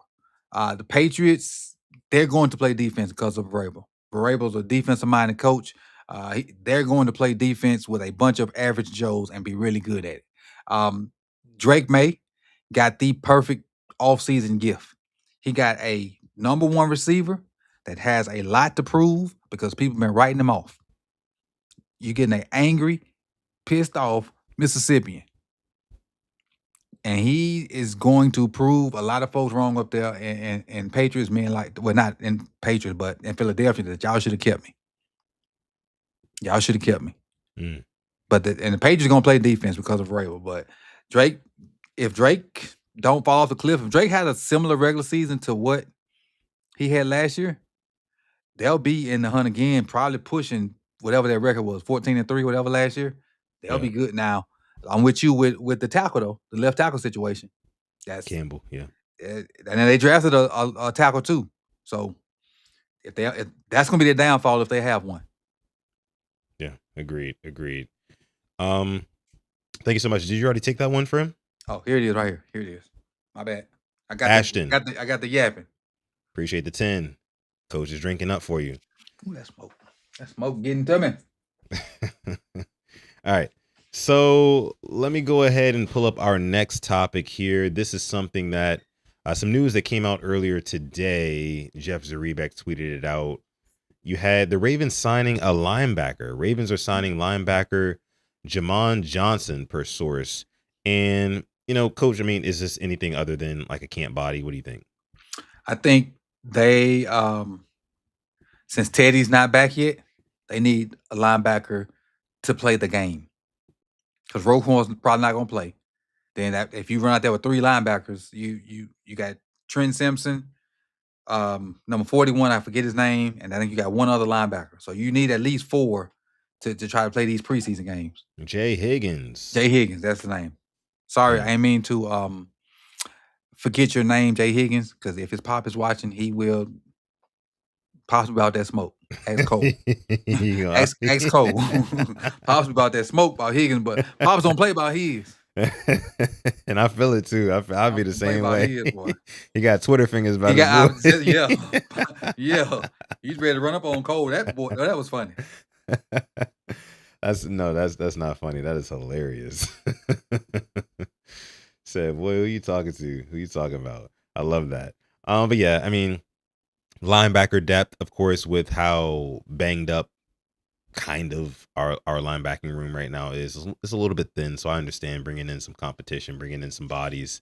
Outside of that, Coach, we got a couple of other news topics to get into. This is something I wanted to touch on. I told you about this before we went on live here. Kirk Cousins and Max Crosby of the Las Vegas Raiders got into a little scuffle during Raiders practice on Friday. I'm going to go ahead and read through this article here for you guys. It says, defensive end Max Crosby hit quarterback Kirk Cousins twice during the team period. And when Crosby hit Cousins' arm a second time, the 15-year veteran had enough. Cousins got into Crosby's face, grabbing Crosby's jersey while both exchanged words before it was broken up. Raiders coach Clint Kubiak said it's a part of camp, but he wants his players to be smart when those situations occur. Those are 2 leaders on our team going at it, Kubiak said. Obviously, fighting in a game or you throw a punch in a game, you're out of the game. You're going to get ejected. So we got to be smart. Tight end Michael Mayer said he likes that Cousins has that edge, especially being the starting quarterback. You want him to defend your team, Mayer said of Cousins. He always had that edge since the first day I met him when he came in here. Ahead of training camp, Crosby said the coaching staff warned him about touching the quarterback. They are fully aware of the passion and intensity that Crosby brings to practice and know he can occasionally cross the line. Crosby has been that way since college, though. He mentioned there were times when Eastern Michigan coach Chris Creighton had to kick him out of practice for being too aggressive. When you get out there and bullets are flying, I'm not thinking about not finishing the play. That's just not in my nature, Crosby said at the start of training camp. That's something I've been dealing with my whole career. It's not easy. That wasn't the only scuffle to happen Friday in Raiders practice. Defensive lineman Jonah Laulu punched second-year right guard Caleb Rogers earlier in practice. He said, it's energy, man. We don't want to be throwing punches, but I think on any padded day of camp, there's going to be some scuffle. So, Coach, I want to ask you this after I, kind of summarize this. So, obviously, Kirk Cousins getting into a Max Crosby. I do want to say this. I never thought of Kirk Cousins as the type of guy who would be like up in any kind of smoke. Right? Because like he wear flannel shirts. Flannel button-up shirts. Flannel button-up shirts, but taking it a step further, I'm pretty sure he is like a stern man of God. Yes. I'm pretty sure he is like, he doesn't even curse. Did you see him on quarterback? I think so. And I think that's what I'm referring to. Boring stuff since we talking about it's super vanilla. He's he's vanilla personified. Mm-hmm. Okay, literally. And so for him to get into Max Crosby's face, who was like white chocolate, basically, you know what I'm saying? Like I don't know how that came about. I really don't. I can tell you, Max an asshole. Mm. He is. I don't know if you remember the first year of quarterback, he was chase Pat Mahomes around and just touch him. Pat being threw the ball 3-4 seconds. He just come push him and touch put hands on him. Just touch him. Just touch him. And Pat got to the point like, bruh, what is we doing? Ball been out. And Max was like, I'm gonna aggravate him. I'm just gonna keep aggravating him until he mess up. Well, he never messed up, but still, Max a butthole, man. He tried to get in your head. Yeah. He tried to get in your head. He's kind of like one of those prison dudes, you know what I'm saying? Who like, and I've never been to prison, but like I know people who've been to prison, and I watch a lot of damn movies, damn it. Okay. It's like one of those dudes who like, you know, you're the new dude there or whatever, or you're the dude who, you know, people feel like they can pick on, and they try to pull your card. They try to test you. You know, they try to see what you will and what you won't allow. You know, and I feel like that's what Max Crosby is doing right now. He's just a chippy guy. So we'll see what that brings. Maybe it brings the best out of him. Maybe it doesn't. I mean, we talked earlier about Carson Vincent and Tavius Robinson getting into a scrap. There was also Mark Andrews and Trey Hendrickson who got into a scrap. You know what I'm saying? So I think that was a stern talking to. Stern talking. Tavius from who to who? Tavius and Carson Vincent was a scrap. Trey Hendrickson and Mark Andrews, that was a stern talking to. Was a watch it, pal. You're right.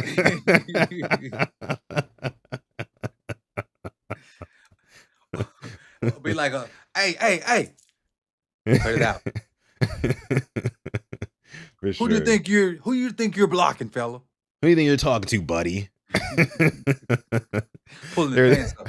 They're sitting there like, you hit me that hard. I already called the cops. Too late. I already called the cops. They both don't call the cops on each other. Speaking of, this is a messed up transition, but I just thought about it when you said call the cops. So I need the chat to do something for me on both sides. We and my wife had an appointment today, and we witnessed a collision, like witnessed it. And so we put some prayer hands in the chat. I got out to help them to see what was going on. Everybody, for the most part, was okay, but it's a scary thing to actually see it happen and actually want to stick your head in there to make sure everybody was all right. I ended up talking to a little girl in the back seat I don't think she was hurt. She just was like shocked, and she really didn't want to move. I talked to her until the fire people came, and then I got out the way and let them do their job. I wasn't gonna keep going like some folks. You know, the firemen show up, the police show up, they still want to be in there doing their job. So yeah, I did my little civic duty.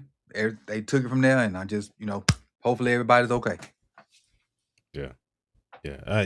Prayers up in the chat. We see the prayer hands coming from everybody in the chat. We appreciate that. You know, you never like to see anything like that, but shout out to you, Coach. Shout out to you, Coach, for stepping in and, you know, making sure that everything was okay. That's what's up. The funny thing about it is, some dude spawned out of nowhere with no shirt, no shoes on. He just spawned. No shoes. All right. So you walk, like my wife said, you walk around a wreck with no shirt, no shoes on, antifreeze on the ground, car parts on the ground. Oh, what are you doing, cuz? He ain't got nothing to lose. That's all it is. you asking to be in the next one in the hospital.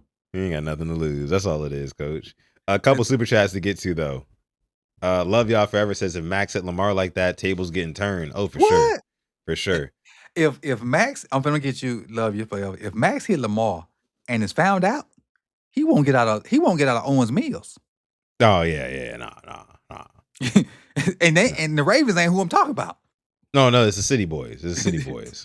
It's the City Boys. Yeah. They're gonna be lying because you gotta take a long country road to get there, like through a neighborhood. And so ain't like there's a bunch of ways you can get out of it. Hey, look, they gonna get intercepted. What? Not in the football way. Picked off. Picked off. Yeah, exactly. This for you, love you. Love you forever. For sure. And then we got Young Brew in the chat. What's going on, Young Brew? What up, Brew? Appreciate you for coming through. And also Ashton. I see we got another for Ashton. Miss Fancy Pants is in the chat as well. I'll get to your comment here in just a second. Hola. Let me see, but this one's from Ashton. Ashton says, "We turning up, Coach. I'm taking them shots too. Sutton, get in on this one. Payday next week, so I'll hop on your channel. LOL. Tavius is our Paul Kruger. Set the edge, utility type player. Mm-hmm. Ashton, I agree with that. I'll get you on this one. I'll get you on this one. Okay, You get an IOU for sure. I got you. or like from Publix, you get them. I forgot what they call them. When they run out of stuff they got on sale, I forgot what they call them. It might be an IOU. But it's something else they call it. I know what you're talking about. Which you can get a price adjustment or something like that. Something it's like that. If what it is when they get it back in, you still get it for that same price. Yeah. I know what you're talking about. I used to work retail. We did something similar to that. So I got you. Ashton, this one's for you. Appreciate it.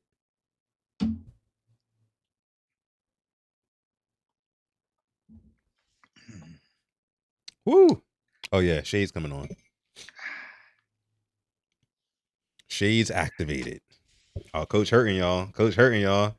It's down for the count. 1. I 2. I wasn't looking when I poured that, and I actually poured it too much, and that smoke got on me. Hold on, show me your gloves. Coach. All right, cool. We good. Good. All right, cool. All Good. right. Good. Don't stop the fight. Don't stop the fight. We had to stop the fight last week, Coach. We had to stop the fight last week. Yeah. The towel needed to be thrown. Yeah, for sure. All right. We also had, I saw the comment from Miss Fancy Pants. I wanted to bring it up on screen if I can find it. Oh, I don't think I can. I just noticed I was like 2 hours back. That's crazy. A rain check. Pay the bill said. Rain check. That's what it is. Yeah, rain check. Thank you, pay the bills. Yeah. Rain check. And I did love Paul Kruger as well. I loved him myself. He was nice. Okay. Anywho. Let's get into the next thing. Okay. Coach, we got a few more things to get into. So we got into the Kirk Cousins and Max Crosby fight. Okay, Coach. This is something that I saw right before I went live here. Okay. And I talked to you about it before we went live. It's about Enes Kanter, former basketball player. He is going mega viral right now because he had made this tweet earlier today about wanting to join the WNBA. Now, for those of you guys who don't know, Enes Kanter is a former NBA player. Mm-hmm. Okay. And I guess he's taking his activism stand now.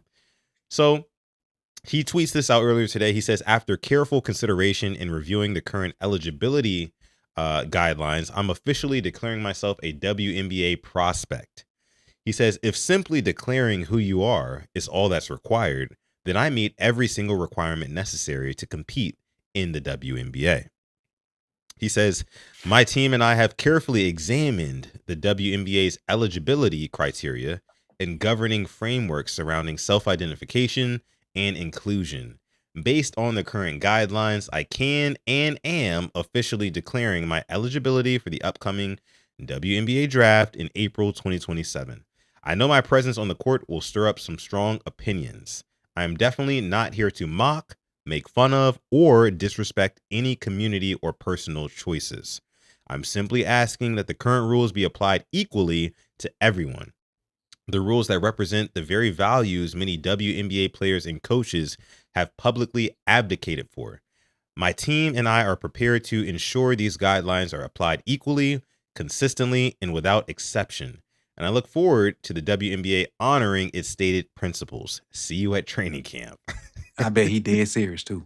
He dead serious. I know he's dead serious. You see the video, he done shot a whole video, producing it and everything. He's announcing it, you know? He's basically saying the same things here in this video. Because at one point, he couldn't go home at one point, right? In his career. Oh, that's right. You're right. He was like stranded somewhere. That's right. Wherever he was from, they wouldn't allow, like they was looking for him, trying to get him to come back home. Like I think they wanted to arrest him or something.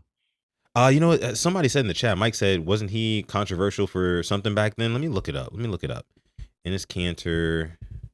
I think they wanted him to come back so they can arrest him or something crazy. I think you're right. Let me see. Enes Kanter arrested. Baseball lifestyle say Juwanna man finna put up 30 and 10. It's for you, baseball. Oh my god. That is crazy. That is crazy. Ashton dropping the 10 piece over here on PRP. Thank you so much, Ashton. Hold on, let me get my lady in here too. Let me get my lady in here. Oh my gosh, she stay out of earshot. It kills me. I gotta text her and whatnot. He says, Ashton says, all right, Sutton, you're still too coherent. Let's get it. F the Steelers. Oh. See, I want them to hear that on my time. No, you can't hear it. I wanted to check and hear it. I'm playing that song. What's that? Oh, the chant song? Uh-huh. Oh yeah. I don't know. I can hear it. Oh, that's the best part. I mean, you at the stadium, you know, watching your team play, and they start going with that. Man, it's no better feeling. It is no better feeling. I just hate that other teams do it too. I wish it was an exclusive Baltimore thing. Yeah, but see, it's not even just a football thing. It's like sports in general. It's like a generalized, hey, look, like we're all here supporting the same cause. Like this is what we're doing. It's like a universal thing, you know, and that's why I kind of mess with it. But we have our own thing. You know, we got the RAVENS Ravens. You know, the real fan Dan be up there, everything, talking this shit. I like it. Man, Bruce say, man, this society is cooked. I'm a 70s baby. I can't believe what has happened with all this woke stuff. I want to go back to sleep. That is crazy. Bro, I'm a 70s baby too, boy. I'm a 70s baby too. Oh man, I'm a 90s baby, so I don't quite relate to that, but I get what you're saying. I get where you're coming from. Because this whole Enes Kanter situation, but I could see if it had a joking tone to it, but this one dead. He dead serious. He dead serious. And when he say his team, I know he talking about his team of lawyers.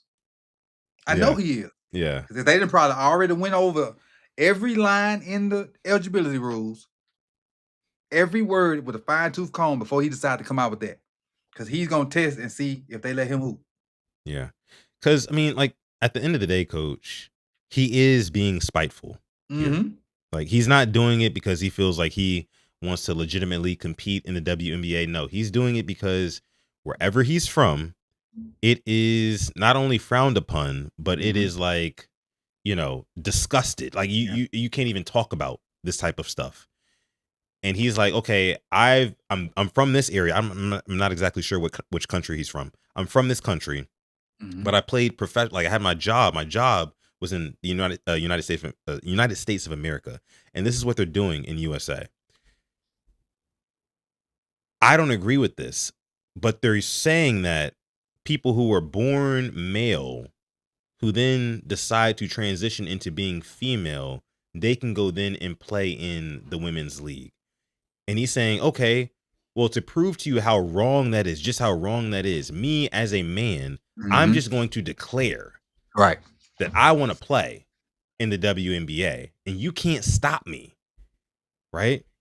And he's saying that him and his team, they've combed through all the bylaws and everything that the WNBA has in place. And if they have already, then I don't see how they could stop him from playing. Right. You know what I mean? By the way, Ashton, this shot's for you. Come on, babe. Let's take this shot for Ashton. For Ashton. For Ashton. Facebook. And A says hello too.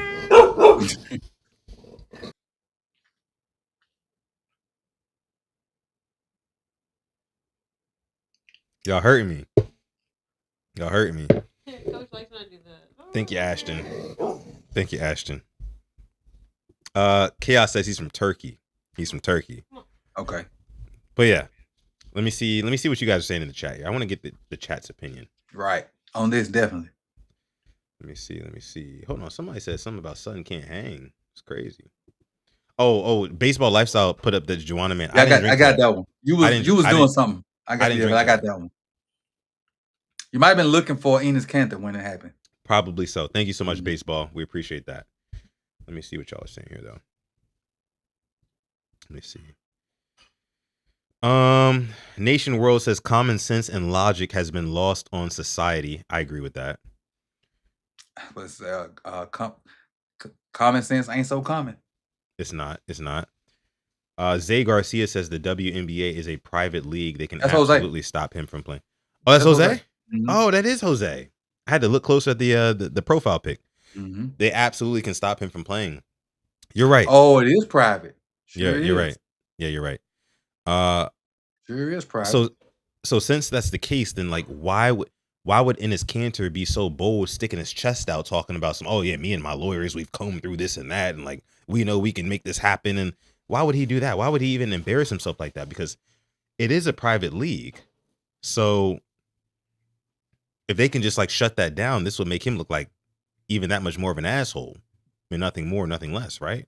He probably don't lose nothing. He just trying to make a point. Just social credibility. Yeah. That's all. I mean, but people have already made the point numerous times. Hey, Dave Chappelle said the same thing. Hey, look, if LeBron James said he wanted to go to the WNBA, what would happen? Oh, he would average 842 points a game or whatever. You know, he said that in a joke. He said that. So it's like, we've already made that point. So I wouldn't understand. I'm not understanding why Enes Kanter is still trying to, you know, make his own point in that same regard. But it's weird. It's weird. Yeah, it is what it is, man. I stay in lane 8. I stay in lane 8. Mm-hmm. Yeah. I'm gonna run in lane 8, and if it cross lane 8, I deal with it. If not, I'm gonna see it from afar. I feel it. Let me see. Young Bruce says Enes Kanter is like an IG model trying to get likes. That's got to be what it is. Just fishing for attention. Because like at the end of the day, bro, what do you gain? Like, are people gonna stop being gay? Are people gonna stop being trans? No. And no. So like, what do you gain from it? You're just being spiteful for no reason, hating just to hate. Like, you hating from outside a club that you claim you don't even want to be in. Right. You know what I'm saying? Right. Like, just go home, brother. Just go home. That's me. Clot say, I bet if Aja D LeBron up, he passed the ball. Wait, what did he say? He bet if Aja Wilson D LeBron up, he passed the ball. Oh, you saw the other night with Aja Wilson and Caitlin Clark? Yeah, I saw it. Yeah, locked their dumb ass up. Caitlin Clark couldn't do nothing. She was in jail on that last possession. I saw that. I was like, bro, this should hurt her. He took the rebound from her and everything. Yeah. After the block shot, I'm sorry. I about to say, like, if you can't beat Asia Wilson off the dribble, you know, because she's a forward. Mm-hmm. Caitlin Clark is a guard. If you can't beat her off the dribble and get to some sort of spot, either get to the rim, because she was on the perimeter and getting locked up by a forward. Like, it reminded me of the 2000 and I want to say either 15 or 16 finals. I don't know how much you watch basketball, Coach, but it was either the 2015, the one where the Cavs won it with LeBron. And I know what you're talking about. I don't know the year, but I know what you're talking about. On the very last possession, Steph Curry had a chance to hit a 3 and I think either tie it or something like that. And Kevin Love was guarding him, and Kevin Love just locked him up on the last possession. You know, that's what that kind of looked like to me.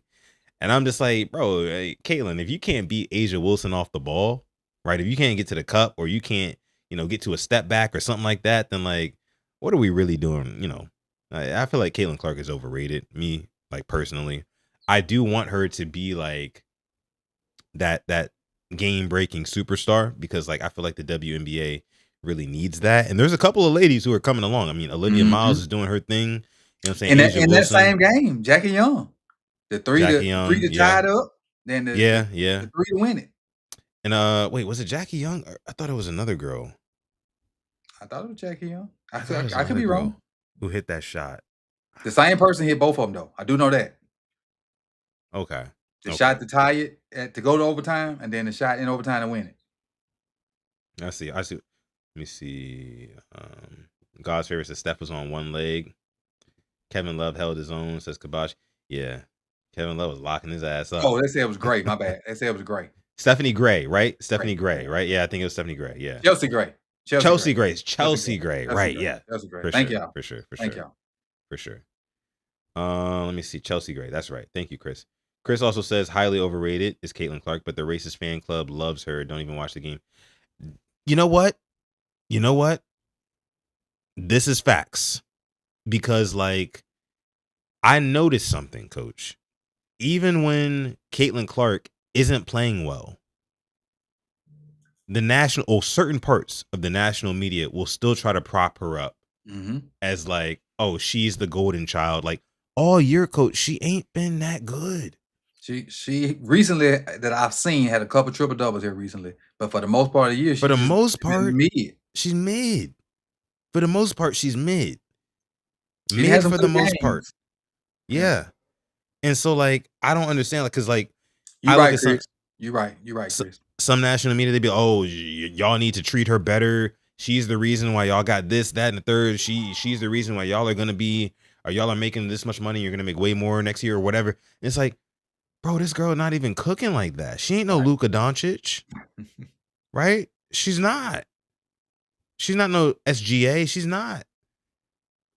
I don't know. Chris said I need to watch some games and learn some names. You're right.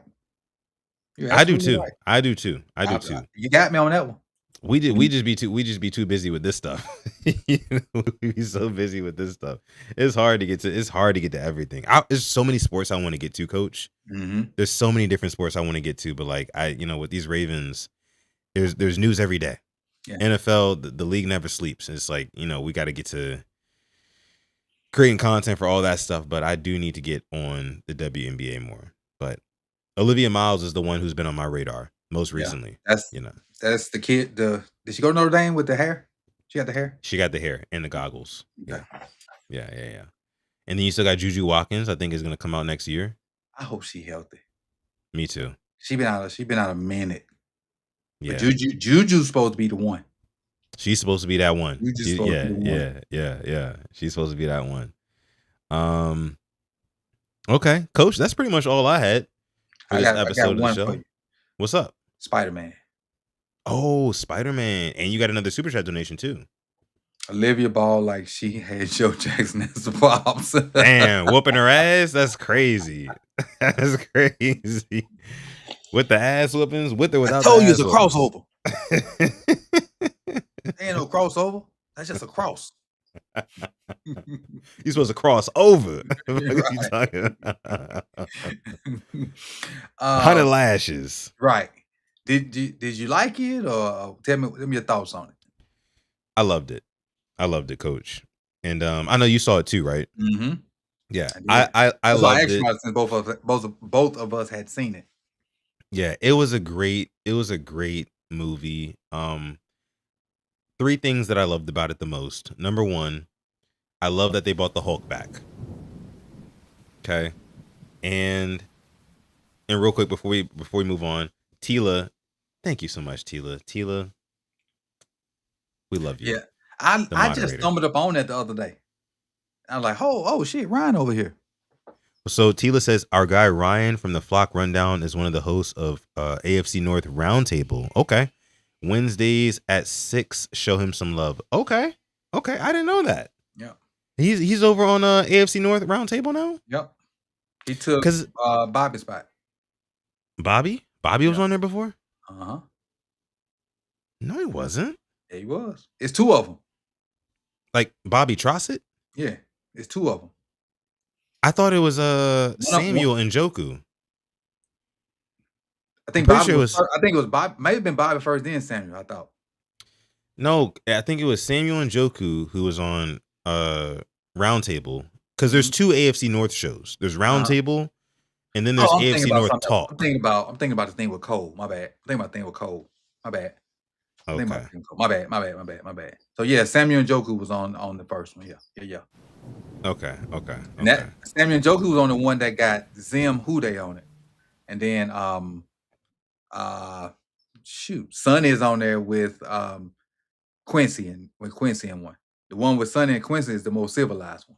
The other one, oh boy, just be talking. I can't even watch him 5 minutes. I want to argue with Zim Hude. Yeah, I want to argue with that mofo. Yeah. Hey, Zim Hude, if you listening right now, I might clip this up just because and send it to him. Zim Hude, I challenge you to a duel. Come over here and defend your Bengals, your bum ass Bengals, against my Ravens. Come do that. And come watch me take your fan base, snatch them right from underneath you. I promise you I do it. Like that old man that be on TikTok. Mm-hmm. Spreading cologne, pull it back. It'd be tenderness and fall right off the bone. Your whole fan base fall right off the bone. Once I dismantle all your arguments. I promise you, Zim Hude.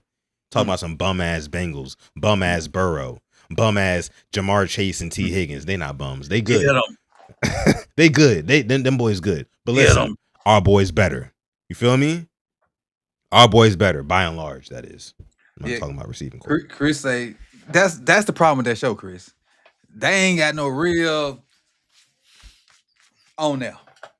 That's gonna go back at them. What show is that again? AFC North Talk. AFC North Talk. AFC North Talk is the one where the one that represents the Ravens is my guy Sonny. Sonny from it's two of them got real similar names. Yeah. Sonny from SZG Sports. SZG Sports, that's my guy. I've got nothing bad to say about Sonny because Sonny was one of the ones who like ushered me into this game. Me too. Years ago. You know what I'm saying? He was one of the first ones, like the top 3 first people who like let me onto their shows and got me onto doing Ravens content was Sonny from SCG Sports, Engraven, of course. Mm-hmm. Oh, so I was right. I was right. And then also Joe Nubo. I don't know if any of y'all. Yeah, I do know Joe. That's who ushered me in. Joe Nubo, yeah. Joe Nubo and Sonny. Sure did. Yeah, for sure. It was those 2 guys. Tila says he took Sam's spot. Bobby was first. Okay, got you. Thank you for clearing that up, Tila. By the way, Tila, these drinks are for you. We got 2 drinks for Tila, right? Bam. Damn, Tila, I got one for Baseball Lifestyle too. Baseball Lifestyle said I got smoked with Ryan Ripken check. Well, what happened? Oh, damn. What happened? Ryan Ripken just emailed me the other day too. That's crazy. Yeah, you can get that engagement. That's crazy. That engagement. You're muted. I don't know if you know it or not. No, I was just yelling at my lady. Okay. Yeah. Not yelling at her like that. I was just asking her to give me another drink. Yeah. A drink or something. Yeah. Summoning. Roundtable started with Bobby, and then Sam took over. Yeah, that's what we figuring out. Garnett, appreciate it. Yeah. But yeah, Nubo just. He said he was going back to school to learn how to do this professionally. Ain't never came back. Ain't never came back. I don't know what happened to my boy Joe. I searched him up last week. I ain't seen nothing. So I do. He changed the name from Joe Nubo to Jose Verduzco. Yes, that. Yep. Sure I noticed that. Yeah. But no, like Tila said, we definitely gonna show Ryan some love. We're gonna show Ryan some love on AFC North Roundtable. Ryan's doing big things. Ryan his channel is popping off. He just got married recently. He I think he might have just had a birthday recently. That might have been somebody else. But I think it was him. But shout out to Ryan. He's doing big things. Shout out to him. Gotta have him back on the show. Friend of the show. Me and Coach, we did a show with him right here on this channel earlier this offseason, right? Like before the draft or something like that. Great time. So shout out to Ryan. We'll definitely be in support of him. Look who late. Who that? Garnett? Nitro. Oh, Nitro and Garnett. Both of them. I had to hit him with the Drake. He talking about some the Wonderkind is here. Brother, we've been here the last 2 hours. I understand you've been busy though. What up, that damn dub? What's good? What up?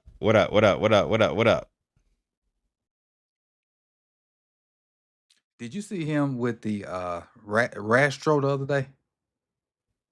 So I was at the gym yesterday, and I was in your live, and I'm mid, like, you know what I'm saying, chest press. And I keep hearing this Rastro. I'm like, who the fuck is Rastro? You know what I'm saying? So I look at the chat and like they're referring to Nitro as Rastro. I'm like, well, when did this happen? I must have missed this. Mhm. So what's the story behind that? He has guests on his show, and Rastro is one of them. He's I want to say he's probably Jamaican. I'm assuming he's Jamaican. He's also had White Troll on the show, and that guy's Caucasian. And they just tend to just pop up from time to time. Okay. All right. Interesting. I got to tune into more of the Wonderkin morning show.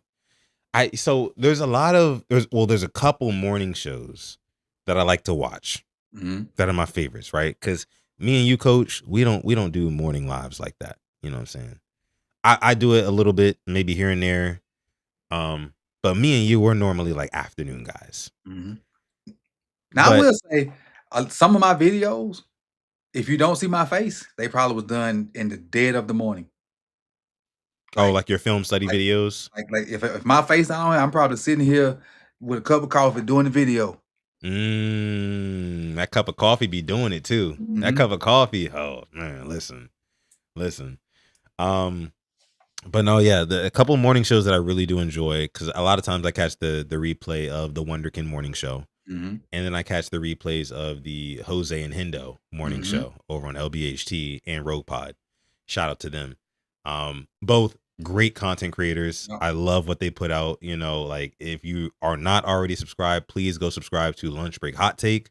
Yep. Please go subscribe to Rogue Pod. Please go subscribe to Nitro and the Wonderkin morning show. Okay. I'm trying to get Hendo back. I'm trying to reel him back in. He was in here. Hendo was in here. Was it last week? For our weekly show. Oh, the roundup. Yeah, I'm trying to reel him back in. I don't think I've ever done a pod with Hendo, honestly. It's a great time. Yeah. It's an even funner time before and after the camera goes off. I like his takes. He was talking about some shit last week. I want to get into that. Oh yeah, he in the book? Well, no, he's in the book. He's definitely in the book. Okay, but it didn't have anything to do about football. He was talking about some personal stuff, like his life experiences and stuff like that. I kind of got to learn a lot about him, or at least some about him through what he was talking about on that morning show. So shout out to Hendo. I'd love to chop it up with him on a pod. I gotta hit him up so we can get him on PRP if he'll have if he'll come through. But yeah, shout out to Hendo. Shout out to Rogue Pod. Make sure you guys go subscribe to him, putting out some great Ravens content over there as well. As early as soon as today. He put out some today. So I will say this, Jose. I don't know if you know it or not, but yes, this past weekend that just passed was the 3-year anniversary of the roundup. It actually happened. Today is the 7th, so I think it happened on like the 4th or the 5th. It's the 3-year anniversary. So we had that roundup up there in Baltimore 3 years ago, and so that's kind of how tight we are, because we've actually met and hung out for a whole weekend. Me, Jose, Brodney, Hendo, Ferris, OTR Mike, and all their families. So I went up there and spent the weekend with them for that, and we had a blast. I met Big Reg, met Bazel, met Yolanda in person, Chef. We met a bunch of people in person up there. Justin do YouTube comment as well. Content as well. Met a bunch of people there. We had a blast. I don't know if I got to Baseball Lifestyles super chat here, but I'm gonna drink again for you, brother. I don't know if I got it. I think I got it, but I'm not sure. LL, tell Sutton to answer Garnett's question. Garnett? Let me see. My guy Garnett. That's my boy. What Garnett talking about? Let me see. Oh, Chris was there as well. Yep, Garnett. Chris was there as well. Let me see. Chris? Let me see. Garnett. Oh yeah, pay the bills while he looking for it. That piece he did on T-Rob was tough. That was tough. Garnett says, if a grown man can't bench 225, I'm questioning your manhood. Is that the question? It's not really a question. It's more of a statement, but I mean, I wouldn't. Oh, Oh, so here's the question. Sutton, please tell me you can bench 225. Yes, I can bench 225. Yes, absolutely. Absolutely. Absolutely, I can bench 225, Garnett. I mean, 225 ain't but 245s on each side. And to tell you the truth, my girl is a personal trainer. So if I couldn't bench 225, I would not have her in my life. But yes, I can definitely bench 225, Garnett, for sure. And if you need video proof, then I can definitely provide you video proof as well. Well, Garnett, I might not can bench 225, but these hands, they do what they need to do. You said they go. Garnett, my dog. Garnett, my dog. For sure. Same here. But not Chris talking about some oh, son, you need to answer his question like Chris was questioning me or some shit. What's going on with that? Come on, man. How they be doing that? Where my camera at? There it is. Trying to clock it. What's going on? However y'all do it. I can definitely hit 225. Can definitely hit 225. Real question is, how many pull-ups can y'all hit? Huh. How many pull-ups can y'all hit? Because that's the real litmus test. Got me on that one, buddy. For strength, you feel me? Got me on that one. I plead the fifth on that one. Now your boy Sutton pretty strong. I'm not gonna lie. Your boy Sutton pretty strong. I ain't gonna hold you. I could do some shit. I'll be up in the gym. I ain't wearing this Gymshark shirt for nothing. It's not for nothing. It's not just for show. I be seeing you in the background. Yeah, I be in there. You be saying I look like a peon. But I be back there, this is my rest time. It's my rest time. You know what I'm saying? Sutton, what's your max bench? My max bench, honestly, I really don't even know. Before. But my max bench, because honestly, here's the thing, chat. I do more dumbbells. Mm-hmm. I do more dumbbells because dumbbells, they hit way more of your muscles and it helps with your stability as well. So you're hitting more of your forearms, more of your chest too.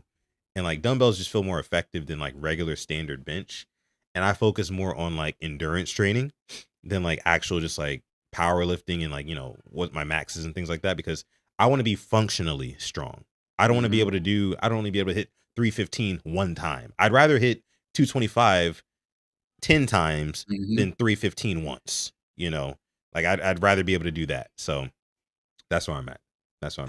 I've hit 320 a couple times.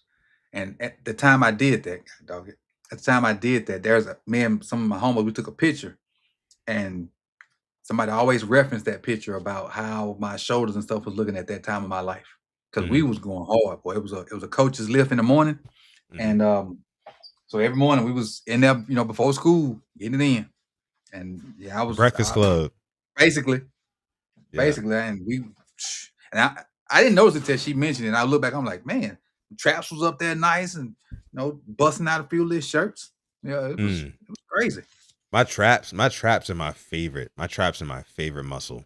My trap, like when I get the pump on my traps, oh my goodness, Coach, I gotta take a picture.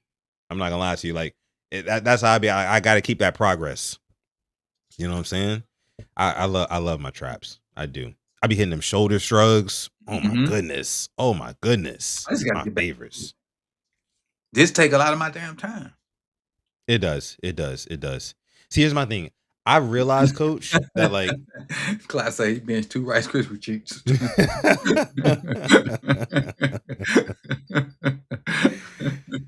I realized I gotta start going to the gym like early in the morning. I gotta start going, especially when football season come around. I gotta start going at like 5-6 a.m. I gotta knock it out then. I used to go at that time. And then I just go on to work from there. Yeah, me too. It's still the best time. But if you do that, I mean, this time of night, you better be shutting it down. Well, exactly. But what gym you used to go to though? When I was doing 5 in the morning, it was Planet Fitness. It was on the way, and I felt comfortable enough to like take showers and stuff, and then do what I need to do to go on to work.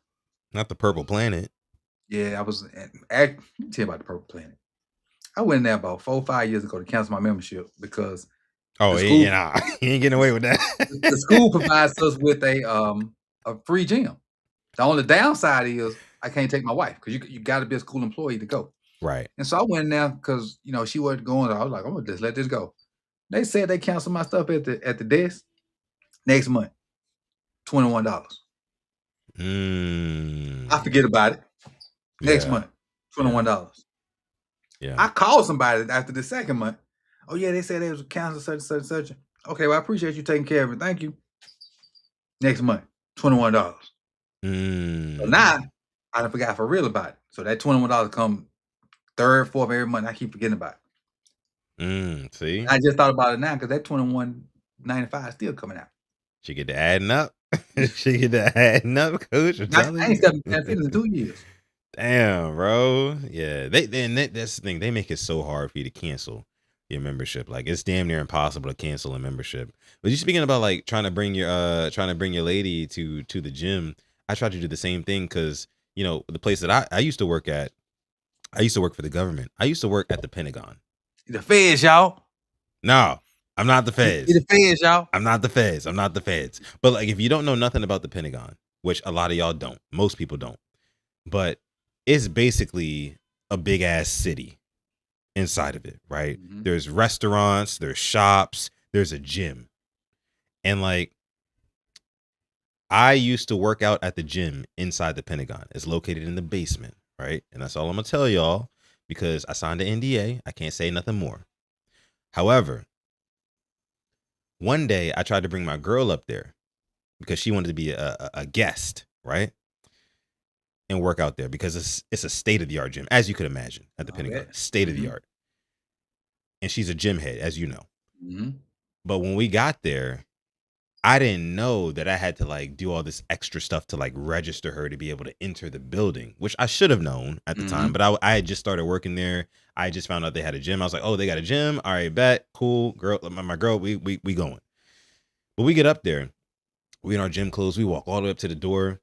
And for those of y'all who don't know, at the door, and Garnett says here, you need a security clearance like a motherfucker. I had one. My girl didn't. I thought that it was gonna be cool because we were just going to the gym, but it was dudes outside there with full ARs. I'm talking about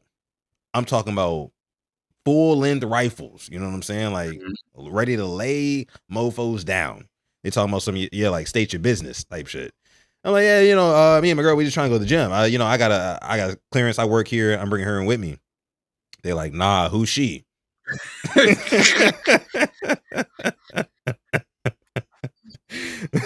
Mind you, it's pouring raining outside, and I'm like, well, no, this is like I said, it's my girl. We just going to the gym. We gonna be in and out. It's gonna be about an hour. We cool. They're like, nah, you must not understand where you're at. Then it clicked for me. I was like, oh shit, that's right. We're at probably one of the most important buildings in the world right now. Can't just walk up in here, just willy-nilly right? With anybody. So long story short, we ended up having to turn around, about face, go home. You know what I'm saying? You can't blame them. Yeah. You can't blame them. I can't. Clock said, was that after 9/11 or before? I'm gonna say that was after. Way after. They young. Way after. 9/11, son was probably 6. Yeah, about 5, 6 years old. I was in daycare. I remember when 9/11 happened. I was in daycare, literally in daycare. I was in college. Crazy because no, here's the thing. I was in school. I was in school, but they sent everybody from school home early that day.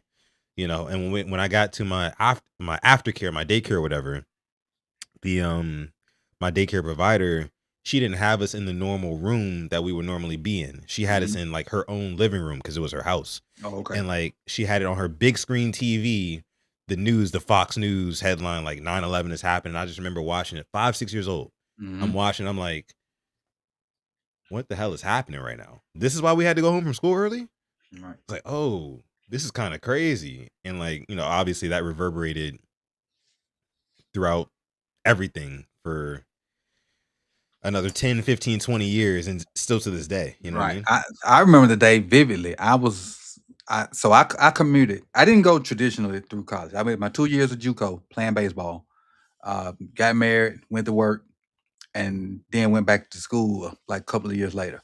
So I'm a little older when I go to Southern Miss, and so I'm driving because I commuted because I had a full-time job at home. So I'm driving on a Tuesday, I think Tuesday or Thursday, I think it was Tuesday, listening to the Blueprint. The Blueprint has just came out, Jay-Z's Blueprint. I'm loving it driving down there. So I get on campus and I see a young lady from the town I lived in, and I was like, "Hey, you need a ride to what's it called?" And she was like, "Yeah, goddamn whatever." She said, "We at war." I'm like, what? And so me, I'm still a little hoodish at the time. And so driving around, I said, we at war, you know about it? Man, get out of my car. And so I go What you talking about, Willis? Yeah, right. I go to the cafeteria to give me a little breakfast for class, and it's on the big screen. I was like, oh, she was lying. As I sit down, the second one does what it needs to do. So and I go to class, and the teacher's like, y'all want to have class? 30 out of 30 said no. Got him walked out. So I go to my 11 o'clock class. He going on a little soliloquy for about 3-4 minutes and start crying. He was like, you know what? Y'all get up out of here. I get an email from my because I had a night class too. So I would have been there from 7 to 7:30 if the night class didn't email us and cancel for nothing. So I basically had no classes all that day, and the whole everything from then on was coverage of that. I don't know what other media existed that didn't have coverage because everything stopped.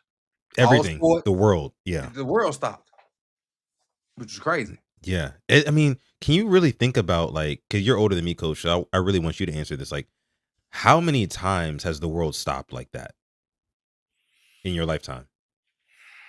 Ooh, I would say that the world. I'm my world. I'm gonna say United States.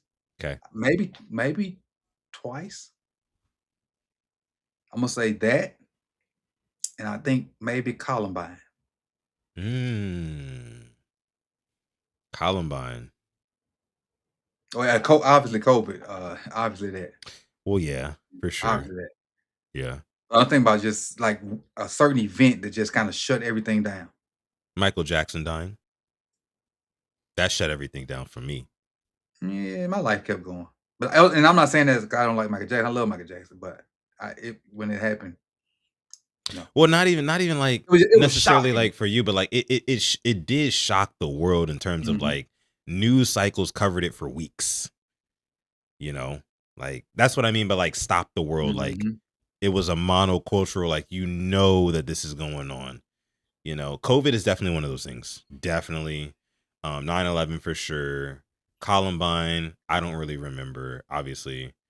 I actually met some coaches from Columbine maybe 7-8 years after it happened at a coaching clinic in San Antonio. And they was gracious enough to sit down and talk about that day for about 15-20 minutes. What'd they say? Basically saying that they were in the gym when it happened, and they were escorting kids out because it happened so fast it didn't get to actually where they were. And I was in a meeting today.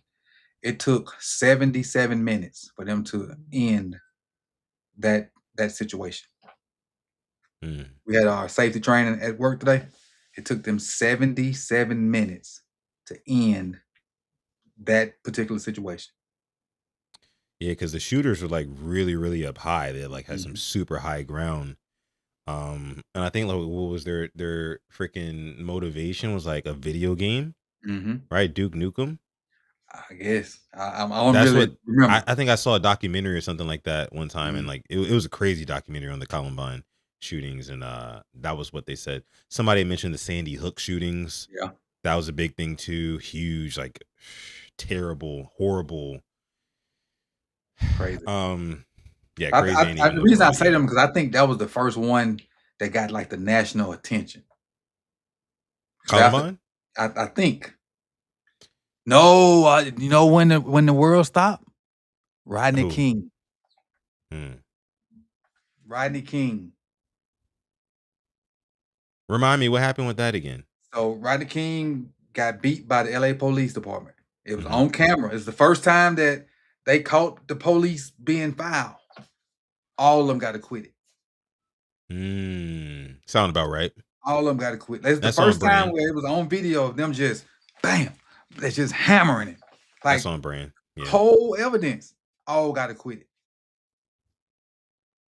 All got to quit it. They tore LA up. I bet. Tore it up. Cause you probably, if you live in a neighborhood and you see the police do it, that's your word versus theirs. This was the first time it was on video. You knew what you was watching. It was clear enough that you know what you was watching. And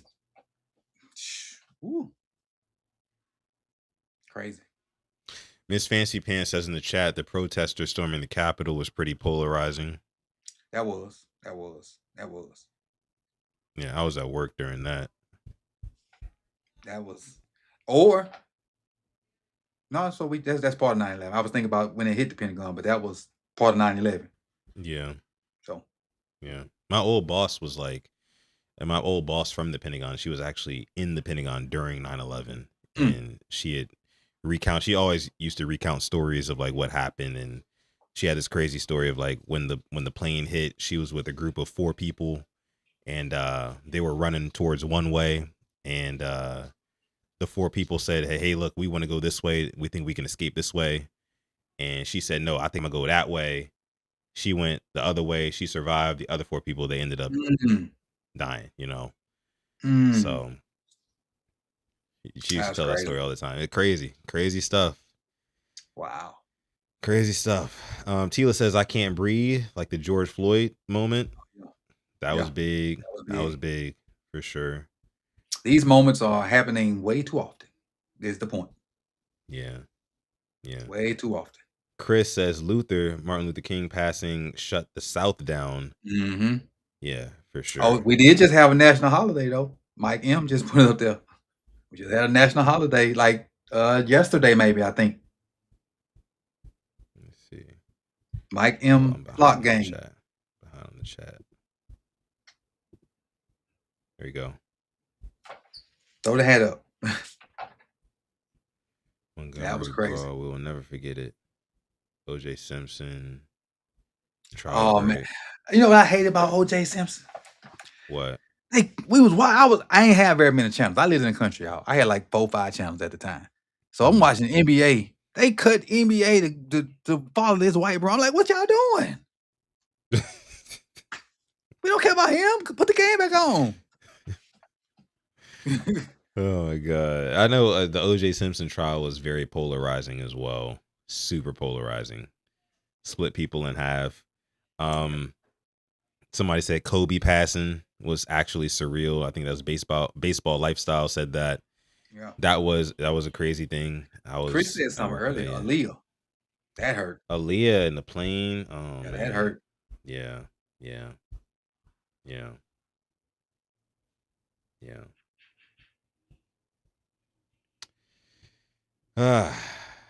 Getting heavy here. It's about that time, buddy.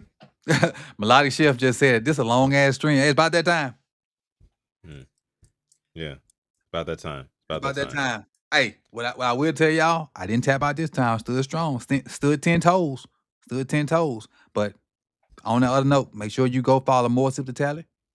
We growing over there. I dropped a video. I think it's finished. I'm gonna check once we get off here, but I think it's finished about Carson Beck and how he did it. So if you just like football and me talking football and me teaching football, go over there and check that out. And while you're over there, make sure you sub.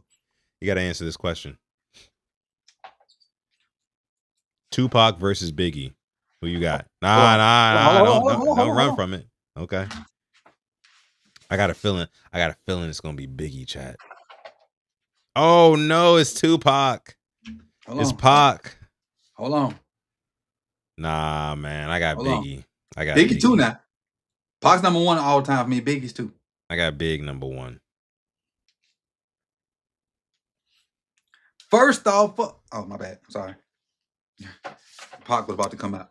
All good. I mean, I feel like, look, Tupac, in terms of like politically, in terms of like, the things he was talking about, I definitely put Pac over Biggie. But in terms of Biggie's like actual artistry and I think storytelling the most. Yeah, I would say Big is definitely the better storyteller. And that's what I look for when I listen to rap. That's what I look for when I listen to music, really. I look for the storytelling. You know what I'm saying? Like the message, a lot of times I already know what you're trying to convey, what the message is. I want to hear a unique story that's entertaining to me. I can go to Fox News, I tell you, CNN. you like Chris T Grizzly. Chris said I'm a Fox News watcher. I don't watch any news. You like T Grizzly, don't you? T Grizzly? Yeah. A couple of his songs. If you love storytelling, he got a series where it's like the same song, but it's part 3, part 4, part 5. That is some great freaking storytelling by that kid. Yeah. T Grizzly, he's good. I like him, but nobody does it quite like Biggie. I mean, Biggie was a great storyteller. I agree. You talk about like my favorite storytelling song of all time from really any rapper. I got a story to tell. I got Warning. Oh, who the paging me at 5:46 in the morning, crack of dawn, and now I'm yawning. Wipe the cold out my eye. Come on now. Paging me and why? Come on, coach. Niggas want to stick me like fly paper. Neighbor, slow down, love, please chill, drop the caper. Remember them niggas from the real up and downs, up in Brownsville that you roll dice with, smoke blunts and got nice with. Nah, my niggas came from Prospect. Nah, them my niggas. Nah, love wouldn't disrespect. I didn't say them. They schooled me to some niggas that you knew from back when you was clocking minor figures. Now they heard you blowing up like nitro. Now they want to stick the knife through your windpipe soul. So thank for warning me, cause now I'm warning you. I got the Mac. Nigga, tell me what you want to do. Damn, niggas want to stick me for my paper. Damn, niggas want to stick me for my paper. Damn, niggas want to stick me for my paper. That one is a classic. Come on now. One is a classic. He was cranking. That one is a classic. Boy. That one is a classic. But and no, like they really could be 1A and 1B in my book. Yeah, they could be. They could be. And that's really what they are for me too. That's really what they are for me too. Think about like Garnett said about storytelling. Just think about Brenda's Got a Baby. Oh my gosh. There's so and Pac, I feel like Pac, like he had like Brenda's Got a Baby, but like he's also had like so many songs where like you can just kind of, there's so many different aspects of life that you can like look at Pac songs and say, okay, this aspect of my life, this Pac song goes with that or correlates with that. This aspect of my life, like he had that type of, cultural relevance, and like that was amazing from him. Both of them went way too soon. Unfortunate, man, but and my favorite Pac song is not a popular song. What's that Pain. One? From the Above the Rim soundtrack. When movies actually had soundtracks. Right. Come on. Right, man. But yeah, they both have some great songs. Look at Mike said, you got a red dot on your forehead. Oh, you got a red dot on your forehead too. Oh man, the 10 Crack Commandments. One of the best beats. 4, 5, 6, 7, 8, 9. Come on, it's the 10 Crack Commandments. Man. Man. I'm gonna get out of here before they go. Let's go. Yeah, we gotta go. We gotta go. Do your ending and whatnot, because y'all already got a free concert. Jose, salute to you, brother. He says I love that song. Salute to Jose. I'm out. Appreciate y'all. It was y'all drunk dudes at the bar that won't leave. Yep. Hey, Libo, until next week, or maybe next week. I don't know if Coach gonna fuck with me next week. We'll see. We'll see. I'm TBA from here on out because school TBA. Coach time decision, game time decision. That's what it is. So, but we'll catch y'all on the next one, though. Appreciate y'all for coming out. Like the video on your way out on both channels, and peace. You're watching Quiet Storm Sports on the Purple Rain Podcast YouTube channel. Subscribe for more Ravens content.